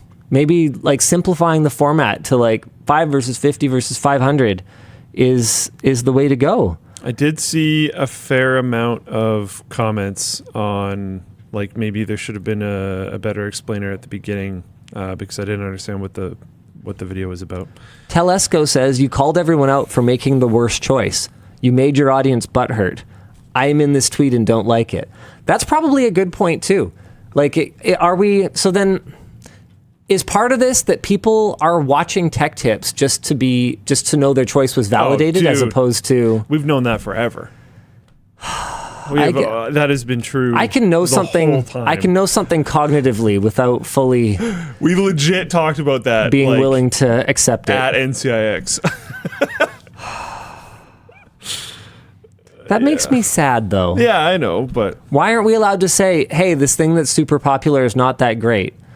Like, man, do you remember when probably about like 9 years ago, ATH M50s, these garbage headphones, like popped off in popularity because of some like, I don't know, they got a lot of attention. Let's just say they got a lot of attention for a little while. And you and I were both kind of sitting there going like, what? Like, people buy these because they're disposable rubbish. Yeah. That's why they use them in the studio, not because they're good. What is happening right now? Yeah. And I do genuinely think if we had come out and made a video when that trend took off, that was like, the ATH M50s are not very good and people need to stop buying them, we probably would have just gotten destroyed. I think it's one of the two. You either are right after or are the turn of the tide, or you get slaughtered. One of the two. If you're the turn of the tide, then your video is going to explode. But if people aren't ready for it yet, so you're not the turn of the tide, then they'll just crap on you. Isaac V says, it was hard to follow. You scrambled a lot of parts and I didn't really get what was happening. By the way, I would like a lot more technical details and what they're about. Okay, well, so those two things are definitely not going to work together. A ton more technical details is going to make it a little harder to follow. I can promise you that. But I do agree that, kind of like in the last Scrapyard Wars, where we went back, we basically sent the edit back to the kitchen. You never saw the original edit. I sent the edit back to the kitchen. I said, look, you guys take however much time you need and make sure that we have these on-screen visuals that make it really clear what parts we have now, what we've added, what we're subtracting, who we're negotiating with, and where the money stands. Important. And even then, one prominent viewer couldn't figure out that I was never at a negative balance. So... Yes, you were. That's in spite of our best efforts. Yes, you were. It's in spite of our best efforts. Yes, you were. Swifty says, I totally watch reviews for things I've already bought. And that sort of validates your validation seeking. I do sometimes too, but it's not necessarily, it's like kind of to see where it's at, if that makes sense. And there's products where, like, you know, I'll do some research on it. I'll buy it. I'll try it out. And I'm like, yeah, like it's working, but you know, it's not 100%. And then I'll see some new product comes out. It'll get compared against that new product. And then I'll be like, yeah, okay. I probably should have waited. This isn't great. Like I allow my opinion to be changed. Or honestly, I'll sometimes buy something. Someone will review it against something else and say that it's crap versus the thing that they like. And I'll be like, yeah, I just don't agree. But like, that's fine. Tim says there was a bit of difficulty when you were between the two systems. Like, you had the center channel from this one, but the receiver from another one. I had a bit of difficulty knowing where the value was halfway through, but it all kind of came together at the end. And I think that is probably another like gold star good comment, because hard to track. I still make videos with the intention that people watch the whole thing. I know better than that. Yeah. You almost have to make like multiple videos. You need to have like the payoff. And it kind of kills 20% viewer video, the 40% viewer video, the 60% viewer video. You can never have like, where's he going with this?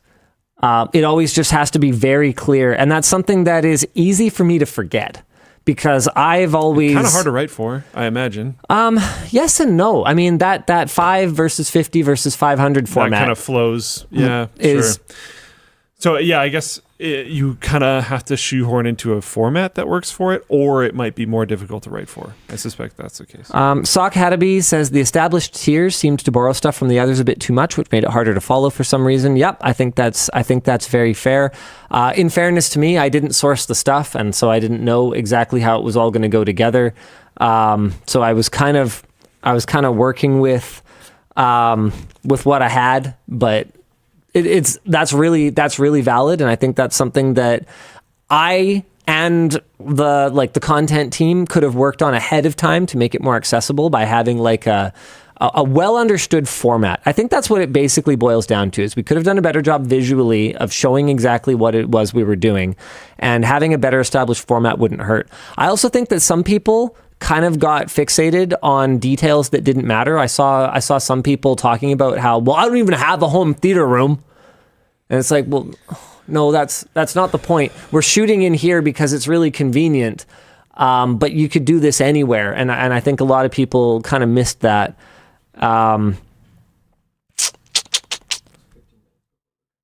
Oh, okay. Yeah, I'm looking into booking a ride right now. Lieutenant Salty, the video was important. Too many people have crappy soundbars and have no idea what they're missing. Yeah, I mean, that was why we did it. I thought it was a really important video.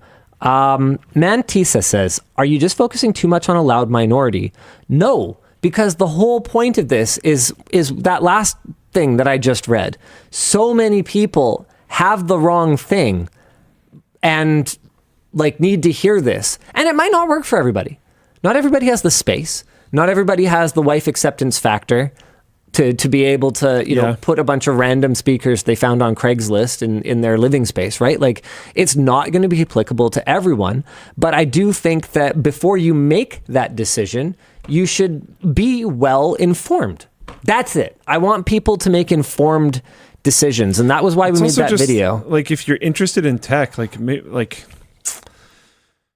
if you're interested in tech, if you don't have a TV even, I think it can still be an interesting journey to see what someone would do to set up that type of a system. Yeah, because surely you might have friends and you want to be the knowledgeable tech expert in your group, right? I assume, right? Like I think so, right? Okay.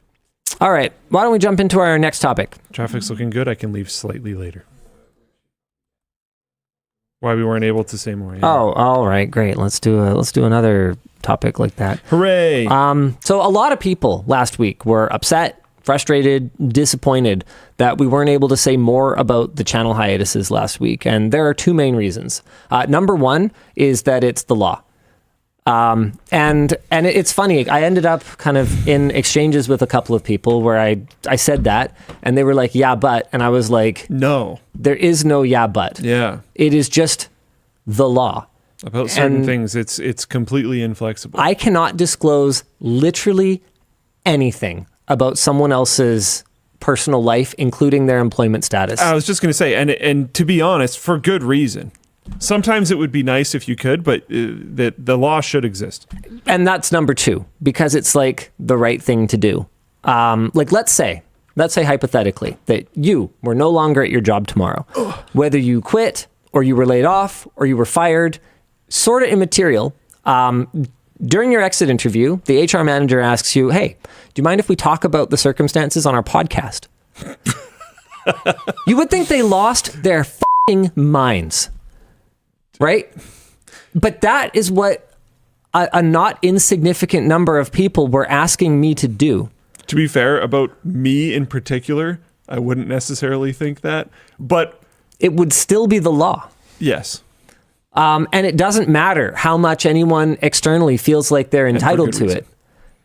They're not. Yeah. They're not entitled to it. 100%. I saw some suggestions that we just provide information about the folks that we're parting amicably with, for example. Nope. Well, we always try to part amicably, but it's not always possible. And the issue there is that if we acknowledge some folks and not others, it's pretty easy to do the math. Simple deductive logic, and then the conjecture starts, right? We used to talk about stuff way more, like we'd bring people onto the podcast on their last day, or like Nick Van Berkel, for example, is an example. He made like a farewell video on Channel Superfun. But what we've realized over time is that it's not a sustainable practice, because as soon as there isn't a farewell video or an announcement or whatever the case may be, people start speculating, and the rumor mill spins so much faster than we can possibly respond to any of it. I also saw some folks that were asking for way more detail about the business decision side of things. Again, though, let's put yourself in their shoes. Okay, Luke, you are no longer working on a project. Okay. And someone else who has a way louder megaphone than you goes and talks about whatever it is that led for your project to be shelved or canceled or whatever else. Yeah, I'm annoyed. Do you think that would reflect on you a little bit? Possibly, maybe. Yes, it could affect future employment potential. It would be a blow to morale immediately for sure. I would be frustrated about that because like there's almost no way that they're going to say everything, and there's no way that we're gonna say like if something got canceled, right?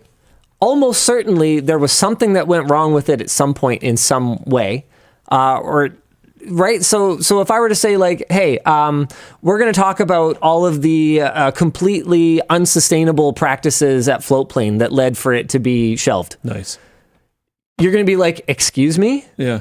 And then right, it creates this like this background drama. Well, you were supposed to be the business arm. Blah, blah, blah, blah, Exactly. Yeah. Which, is valid. Also, Floatplane is not unsustainable. Yeah. The reason we're using Luke as an example and the reason we're using his project as an example is just illustrative. Yeah. It's to show you guys why these conversations don't take place in public and shouldn't.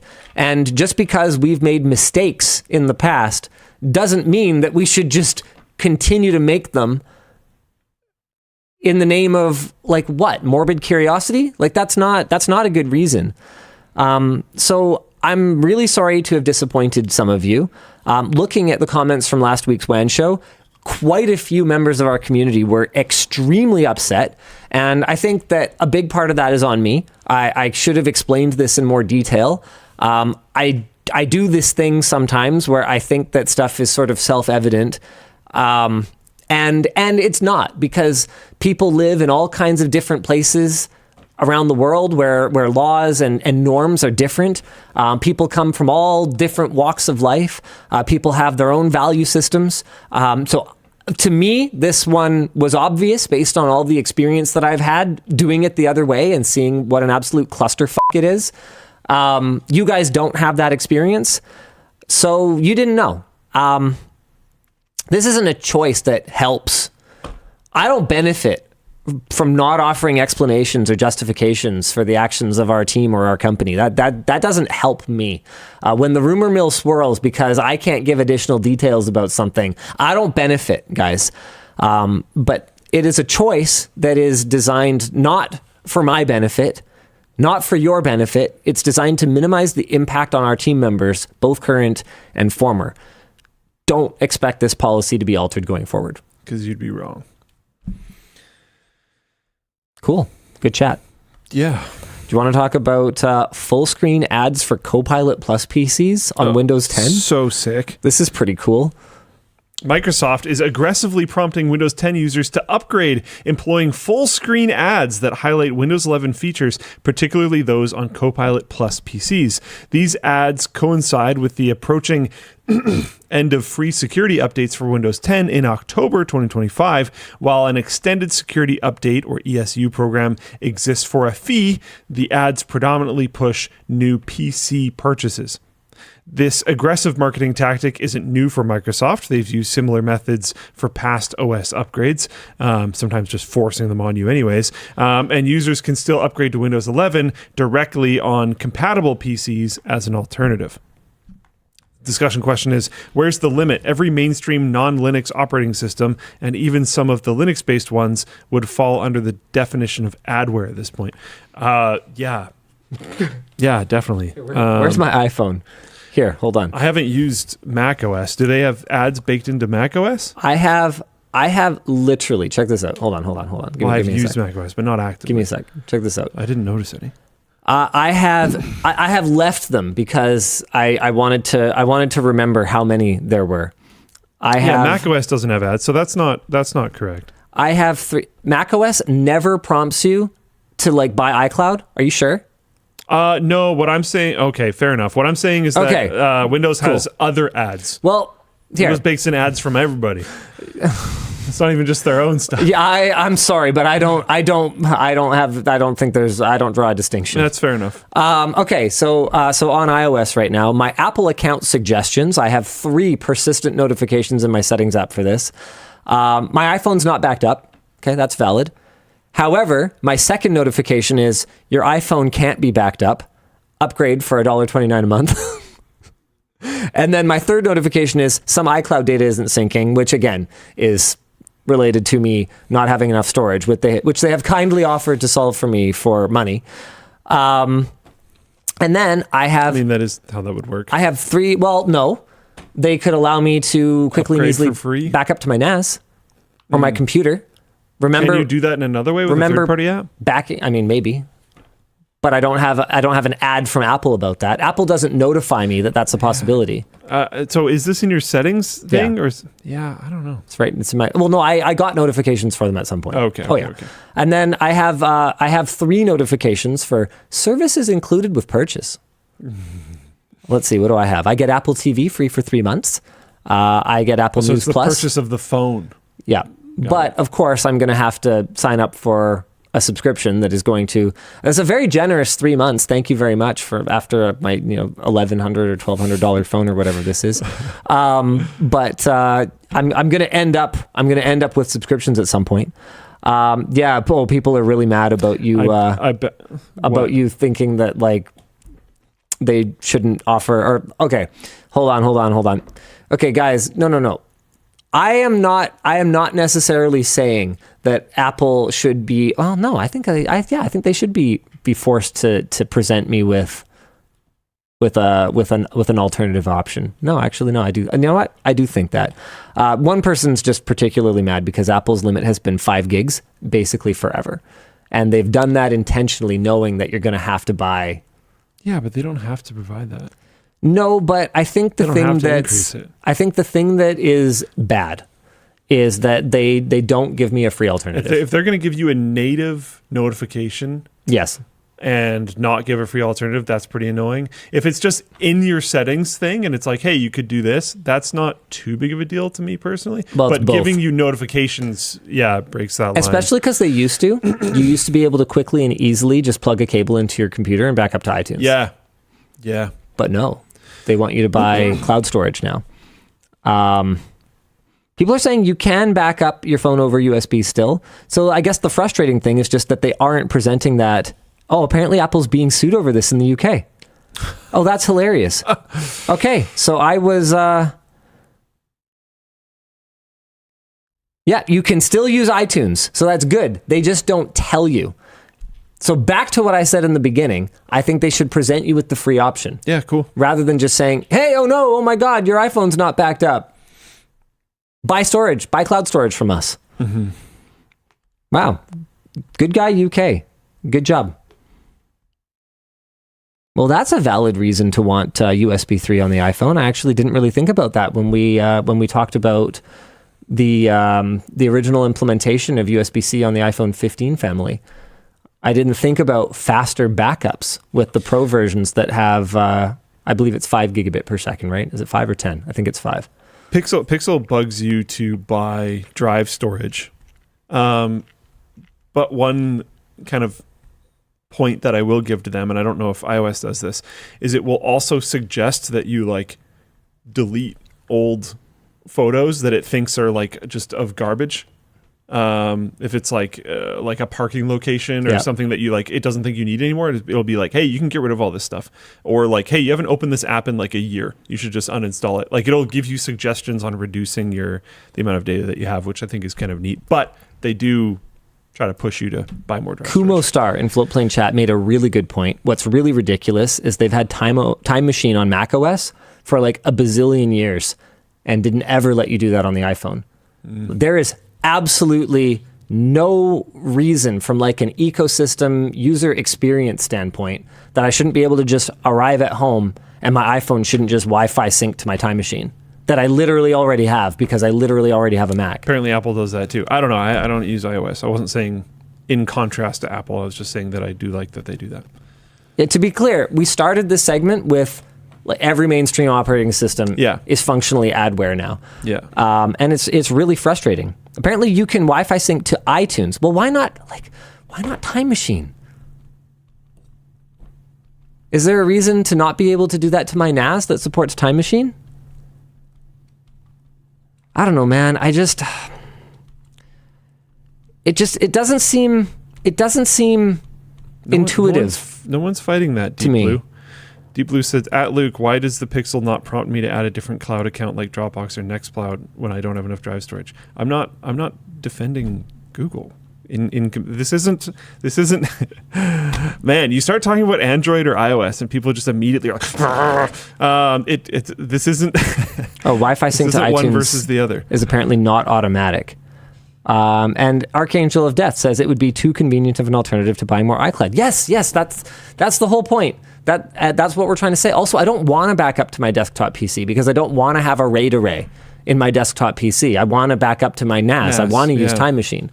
Like if I was an Apple user, that is what I would want. I would want it to go to Time Machine. That would be sick. What's also Time Machine is cool. Time Machine has always been cool, to be honest. It is so cool. And it's like, it's one of those things that's not even like unique, like snapshot-based backup tools that have existed for a billion years. It's good and it's integrated. Yeah. And the only reason for them to not build a good integrated thing is so that they can sell you their own storage solution, their own cloud storage. Yeah. Anyway, this is super cool. This is the last thing that we really need to talk about before you go. Have you seen the LAN party house? Oh, I was wondering if you were going to see this. Yes, I have. What the heck? You should like go or something. I would actually love to. The way pretty cool. Dude, the way that this room folds up, dude, it's so sick. And all stealthifies? Of those stations, yeah, you can so close station to the right. It just looks like the wall, and you can see the doors at the bottom support the desk. Like, oh man, this is so really cool, incredibly thoughtful. DDR panels under the floor. They show someone actually using them later. Cool. The upstairs office, Tabletop we can game here well. too. Yep. And there's keyboard, like what looks like pull-out keyboard trays, or no, that might just be keyboard storage. I'm not sure because this one's just kind of sitting here like this. It's even better than that. That is so cool. Flip-up monitors. That is wild. Oh wait, yeah. Yeah. Wow. So that was literally a keyboard you saw. They just flip it up. That is so cool. This is just extra. I hadn't looked through the whole thing pre-show because I wanted to do it live. Cable management, stealthy, absolutely love it. Killer. Conduit. Look at this.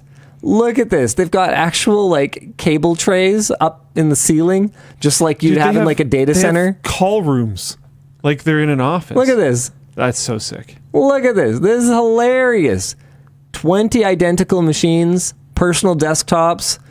Door leads to the hot side. Oh my goodness. This is so cool, dude. It's wicked. This is so cool. Apparently it was like $1 million. Yeah. Egads, this photo has made a lot of network engineers angry. Oh, because they're not using a patch panel. Response in the Q&A. Okay, yeah, this was a mistake. I'm a software guy. Yeah, Fair enough. Sounds good. Got you. 2 gigabit per second fiber internet. This is crazy. Look at this. Can you imagine like working at the micro center when someone comes in like, hey, I'll take everything. Yeah. Thank you.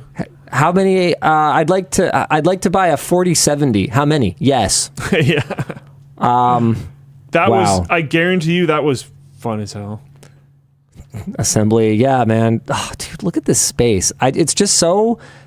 It's so enticing. Yeah. Beautiful. The house has normal parts too. Yeah, love to see it.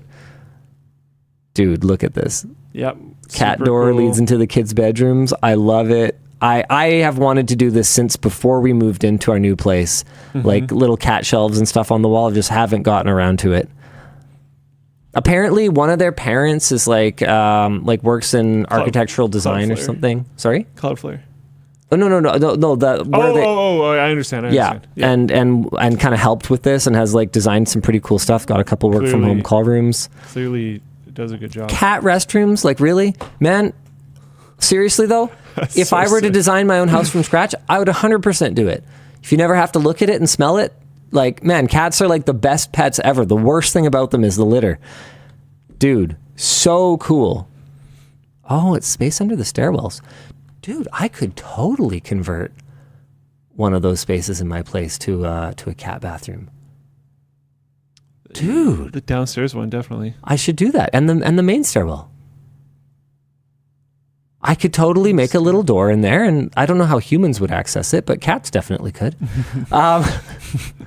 Couple guest rooms. Dude, this roof deck, like what? Like freaking what? Oh, so yeah, cool. amazing. Yeah, super, super cool project. I would love to come check it out. I'm inviting myself to go do a tour. I mean, honestly, I think they already did like a great job of doing a tour of the place, but I still would love to just check it out and geek out over it. Yeah.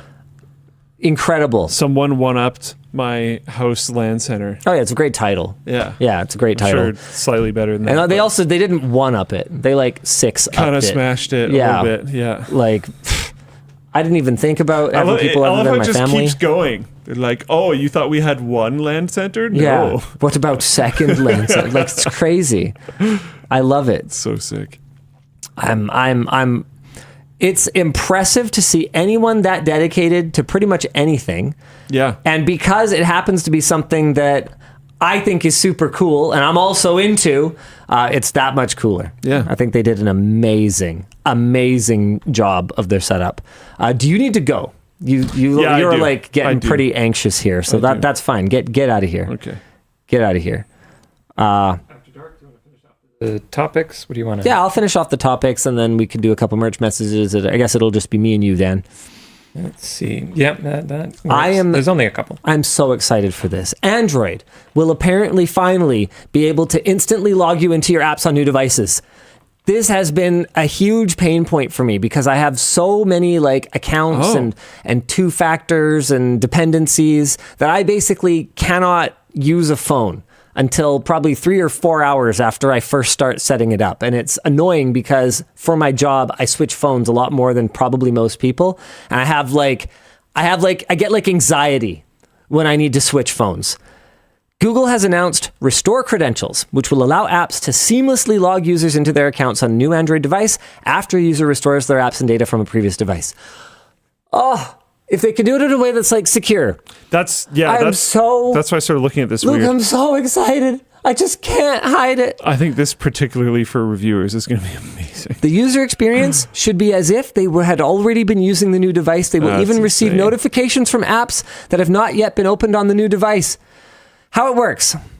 Signing into an app on the old device will create a restore key, which is stored locally and backed up to the cloud. Apps can opt out of cloud backup. Don't you dare. The restore key is a public key compatible with passkey/FIDO2 backends and uses the same server-side implementation as passkeys. When setting up the new device, the user can restore data from a cloud backup or transfer data locally. Why is Google doing this is a question here. I don't care. I'm not asking that. It's great. Does this counter my rant about Google early in the show not doing anything? This is innovation. I am like... This is actually pretty cool. So excited about this. Okay, my ride's going to be here in 2 minutes. I'm going to go. According to the Android developer blog, 40% of people in the US reset or replace their smartphone every year. That's a big one.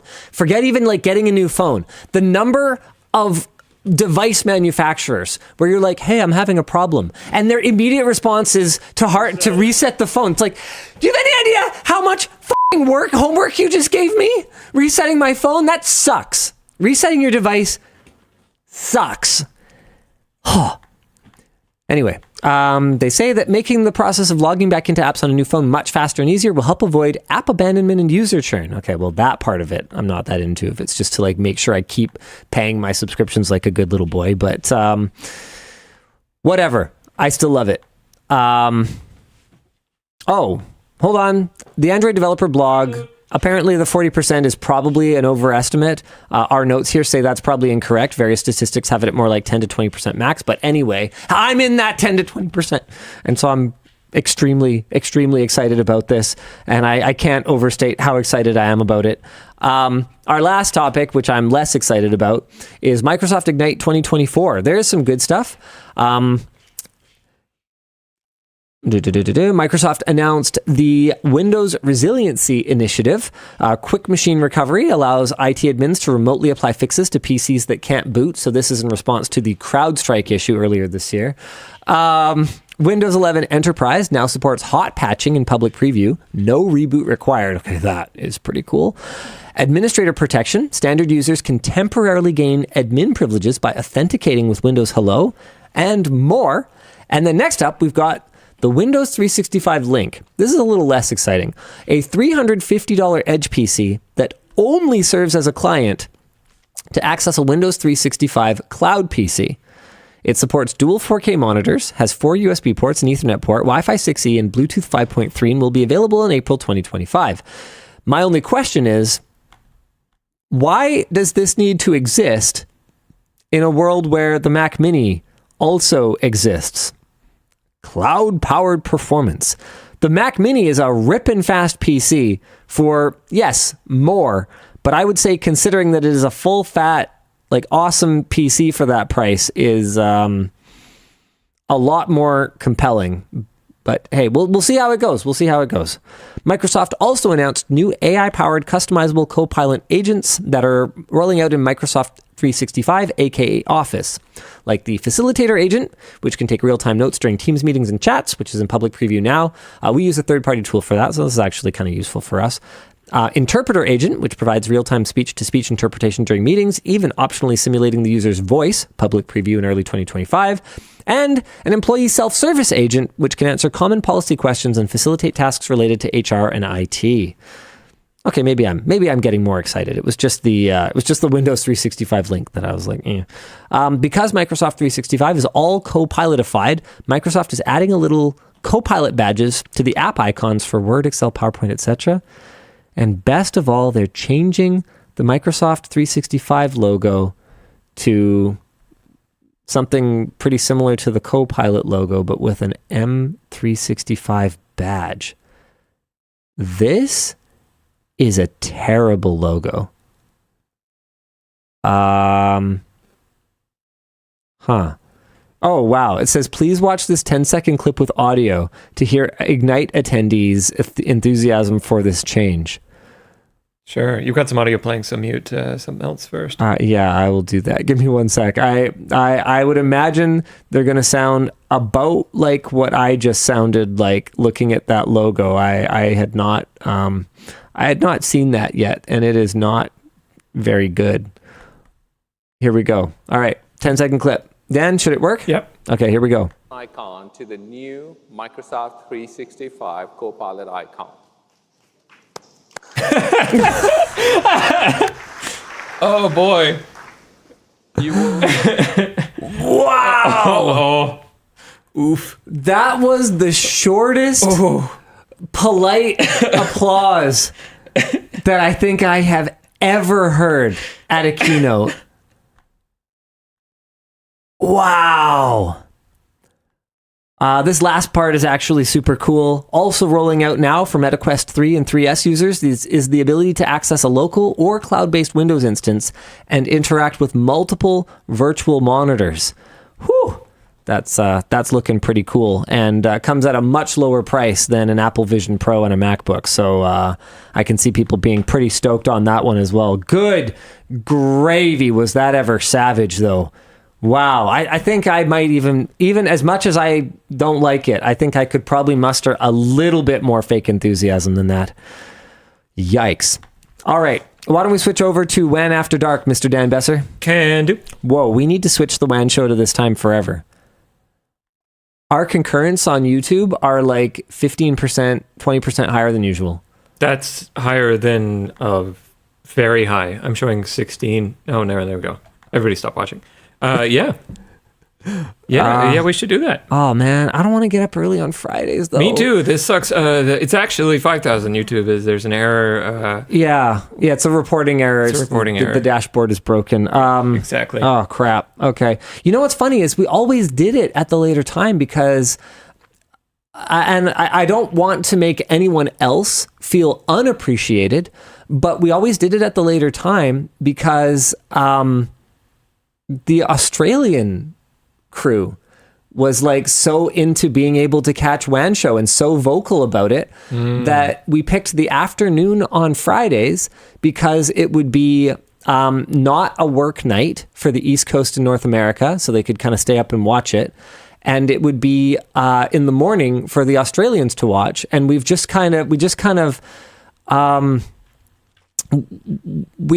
our European audience was a lot less vocal and a lot smaller back then.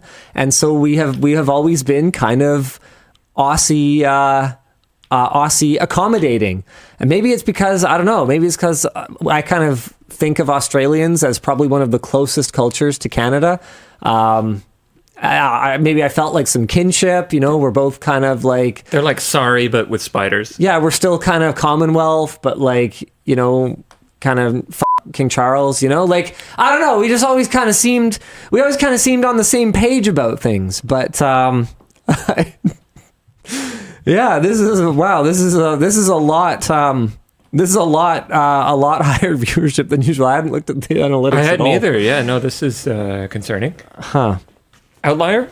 Okay. Yeah, maybe. Who knows? Well, I'm not promising anything because the work week is very challenging here in a lot of ways, and I'm often mentally really tired. Like, to be clear, I don't think that I work a hard manual labor job or anything like that, but it can be mentally very exhausting. And early morning on my Fridays is not my favorite time to have to be like on for 2 to 4 hours. That's another thing too, is doing it at the end of the workday on Friday means that we can just kind of like not disturb anybody, and we can go for as long as we need to until... Yeah, we're blocking like 3 or 4 sets right now. Yeah. We can't do a short circuit. Oh. Nobody can come in the building. We can't do tech linked.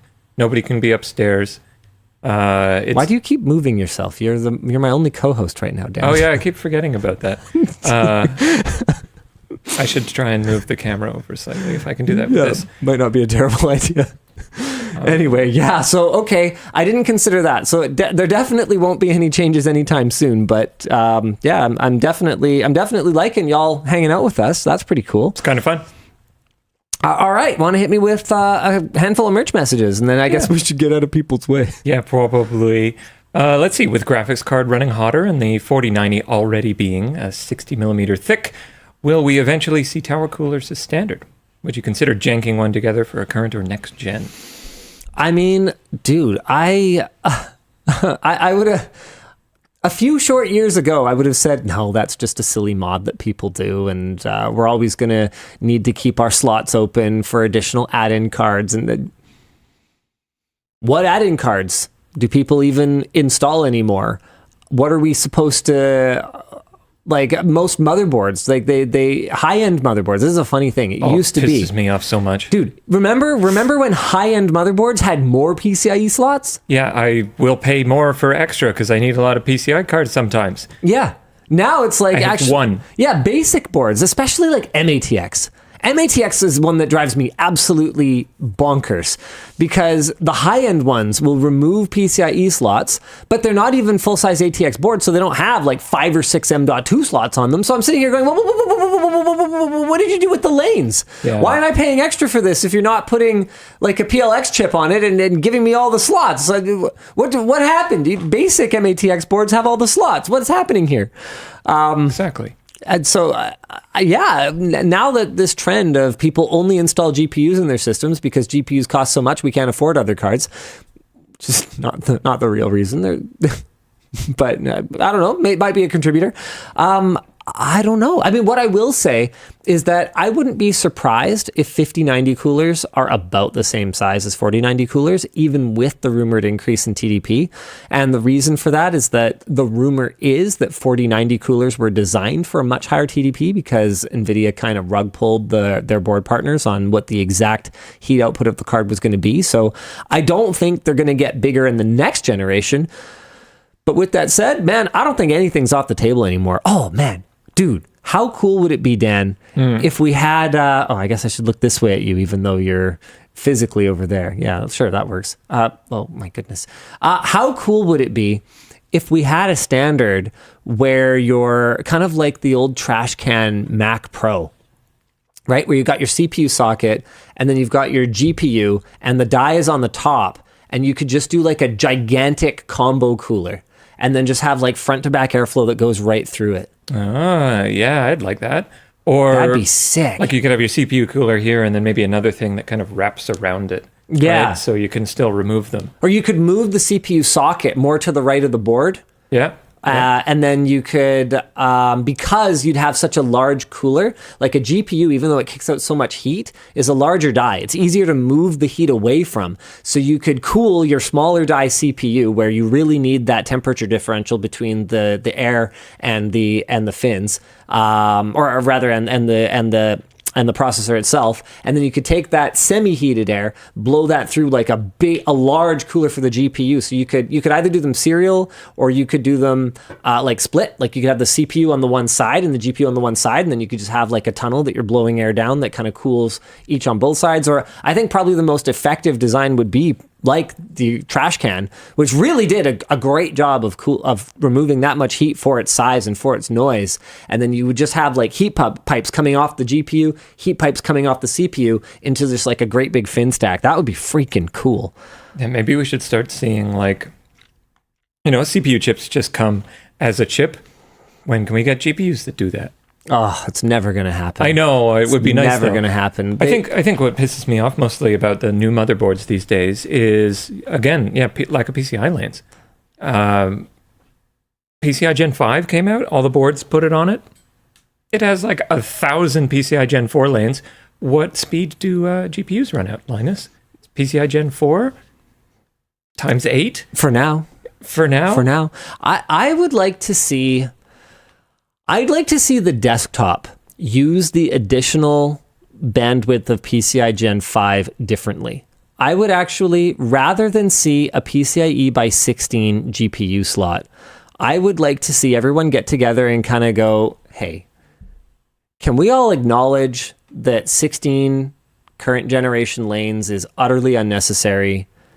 And can we start putting 8x slots as our primary GPU slot and using those lanes somewhere else? Having more slots, having more I/O, having more storage ports. But the new consumer, the PCI 5 came out. I need the new nice big thing that's the new number, right? Well, hold on. If I see PCI Gen 4 times X, I've got a motherboard that has 7 PCI slots. I know what I'm buying. Average consumer sees top of the line board, PCI Gen 5. They know that they don't know that the GPUs don't even run at the speeds. I have a justification, Dan. Okay. I have a justification for this. Go for it. If I still had a 16X slot, right? PCIe Gen 5 by 16, and a PCIe Gen 6 card comes out, right? I could take that, I could put it in my Gen 5 slot, and I'd still be getting half of its total theoretical bandwidth. If we move to by 8 interfaces, I will be getting now, and we get like a 16X card, and I put it in my 8X slot, that's a gen old, I will be getting a quarter of the theoretical bandwidth, which could actually impact performance. Another thing, a lot of the CPU and Northbridge lanes are shared. If I put too many NVMe drives in, it disables PCI slots. If I put too many SATA drives in, it disables PCI slots. What if you just give me 8 slots on the board, and then we can adjust which ones are active or not? Dude, server boards. That's kind of what I'm talking about, That's basically right? how they work now. Is Exactly. You don't even have slots on them. They just have those little, what's that mini whatever connector called? Jake sent me the wildest looking board that was I think it was from ASRock Rack, where it just had no slots on it, and just the entire bottom of the board was covered in those PCIe riser connectors. And I was like, oh my gosh, that's so cool, because then you just design your chassis around that, and you just carry PCIe wherever you want it, storage devices, GPUs. Basically, that would be super nice. Like taking the PCI standard to its logical conclusion and just making everything like an add-in card. Yeah, not OcuLink. It's the newer one. It's escaping me right now. I have no idea. Yeah, I can't remember. No, it's not OcuLink. Oh yeah, bifurcation is another huge thing. I've got a quad M.2 drive thing in there. Adding cable cost though is gonna kill the deal on consumer. Like for servers, yes, but not for.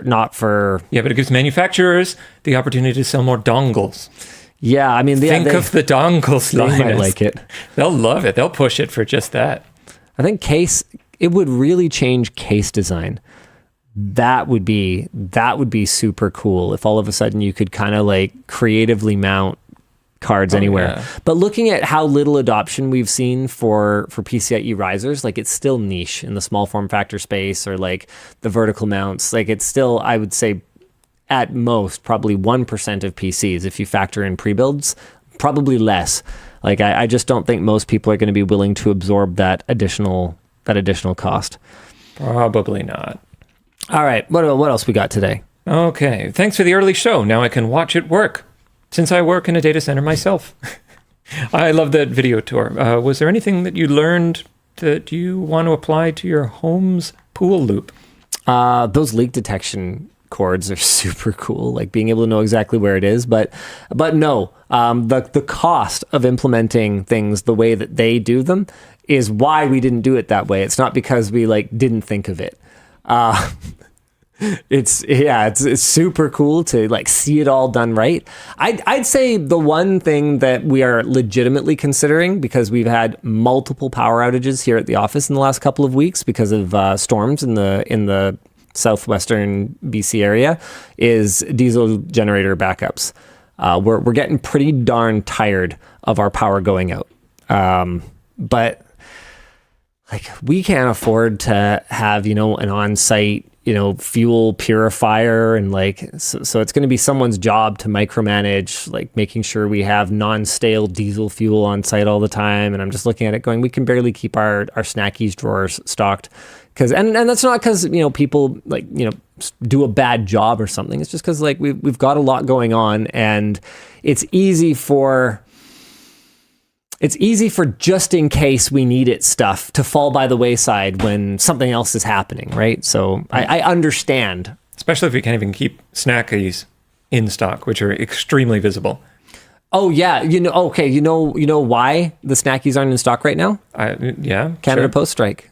Costco relies on them for delivery, so we don't have snackies right now. Like I think our shipment is like one of those limbo shipments where it started before the strike ended, and then before the strike started and then didn't get completed or something. I don't know exactly why. I'm piecing this together. Someone told me that it's to do with the Canada Post strike, and I read an article about how some things are stuck in limbo. So I made some assumptions. I connected some dots, but basically it's something to do with the Canada Post strike. Well, we'll call them moldies now, instead of snackies. because it's just been in a warehouse for the last month and a half. Thanks, Dan. Let's see. Last one I've got here for you. Hello, gents. I think my last merch message went astray. Yes, it did. I'm sorry about that. I own a ZX Spectrum, UK competitor to the Commodore 64. Do you think keyboard computers could ever make a comeback? Love, Max. No. The keyboard has become such a personal choice. Like and I'm not even talking about the people for whom their keyboard is their purest expression of their self, I'm talking about just low profile, high profile, numpad, no numpad, positioning of various keys. Keyboards have become such a personal choice that I feel like integrating them into a device would be a fundamental error of the greatest magnitude. Like even mobile devices, right? Like they come with a keyboard, but you can absolutely switch it out for a different keyboard, a different layout, different functionality if you want. I don't see us making a return to this. And sure, yes, okay, you could make it modular, kind of like what Framework did on the Framework 16. But again, I look at what an outlier the Framework 16 is as a laptop with, a slim modular keyboard. More modularity is absolutely not the direction that the industry is going, and I wouldn't expect that trend to reverse anytime soon. Yeah. Randall, we have no plans for a formal tool bag at this time. Nothing's impossible, but there's nothing happening at this time. And I think that's it for the WAN show. It feels bizarre, doesn't it, to be done WAN show? Yeah. And then go for lunch? I gotta just What do I do? What I do don't know. do? I feel like my day's over and it's time to go home. Like this is like salivation conditioned response right now. Yeah, Like, I'm sleepy. I'm ready to go to bed. Yeah. Because like I was talking to Sammy about this. I've had maybe 3 or 4 like single hand Friday nights off in 10 years. Not even exaggerating. So I'm like, I just go and like stare at the ceiling all evening. Yeah, Because I took my meds too early this morning and I'm wired. I told my kids that I'm coming home at a reasonable time, and they were like, "Why?" And I was like, "Well, Why do you lie to us, Daddy? yeah, no." And I was like, "Oh, we're doing WAN show in the morning." They're like, "Why?" I'm like, "Because Luke has to catch a flight." And they're like, "Oh." I'm like, "Oh, okay. I guess you guys have plans on Friday nights. I don't blame you. I mean, I've been absentee dad on Friday nights for your entire lives, but yeah, sure. I mean, cool." Have a UK snack or just leave. I don't know. Yeah, I mean, our branding's all off now. We can't have WAN show after dark when it isn't dark. It's messed up, man. Everything's messed up. I didn't even push the button. Oh yeah. Okay. Well, let's do a special shout out for dBrand then, who didn't get their banner interruptions. And actually, I can show you guys. I saw it on the forum. Oh, okay. Well, that's the Ridge collaborative product. Hold on. Let's wait. Let's refresh again and find another collaborative product. Hello? Oh, our Costco snacks came through UPS as of yesterday. Oh, did they? Okay, so it's fixed now then. I think they've always come through UPS. Oh, well, why'd someone tell me it was something to do with Canada Post then? I don't know, blaming you. I'm going to go speak to that person. Okay, do I have to load a new page? Like, what's going on here? Okay, Oops. Hello? Refresh. I thought Alt F5 is supposed to do like a full refresh. Alt function F5. Am I just completely derping here, Dan? On what? On Alt F5. Alt F5 is the thing to refresh the page, right? I think that's like, is that force refresh? Well, no, is it Just Alt, F5. Alt Shift F5? I don't know what the Oh, force sorry. Alt, yeah, I thought it was Alt. Is it Shift F? It's Shift F5. Good Lord. for the force. Yeah, okay. I haven't had a reason. Oh, crap. I haven't had a reason to force refresh a page in years and years and years. Sorry, Doesn't guys. happen very often. Yeah. I don't even know if it works. There's no like indicator that it's actually a force refresh. I don't think it's force refreshing because it's loading the exact same thing, even if whether I shift. You guys are sure it's not Alt. Control? Is it Control? I think sometimes there's like a shortcut that you hit the refresh icon while holding down a shortcut. I don't know if that works. Okay. Yeah, it seems to be just not. Okay, LTT backpack available now. I'm just going to keep clicking stuff until whatever. The point is,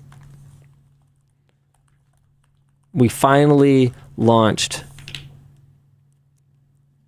Oh, Black Friday sale ends in 10 hours. Shop now. Oh my God. I don't care. Okay, yeah, circuit board. So cool. This apparently is gyro controlled on Android, which I thought was pretty neat. If you go to the circuit board landing page, there's 3 different versions. We've got dark circuit, short circuit, and glow circuit, and it's going pretty good.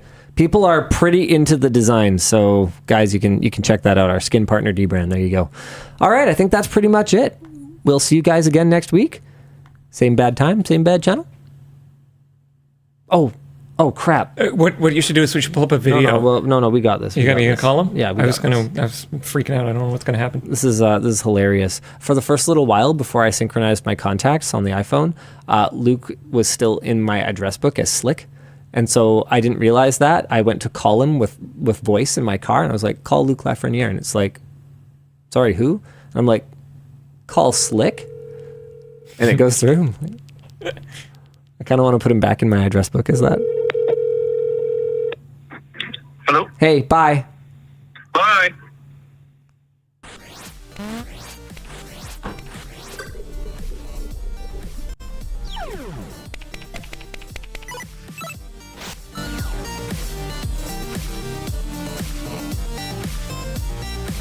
Don't let the show bring it back.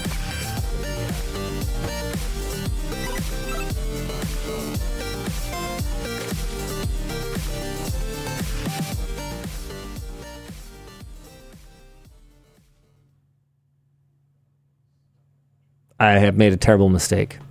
I said same bad time. It'll be like the normal time, not this time. Okay.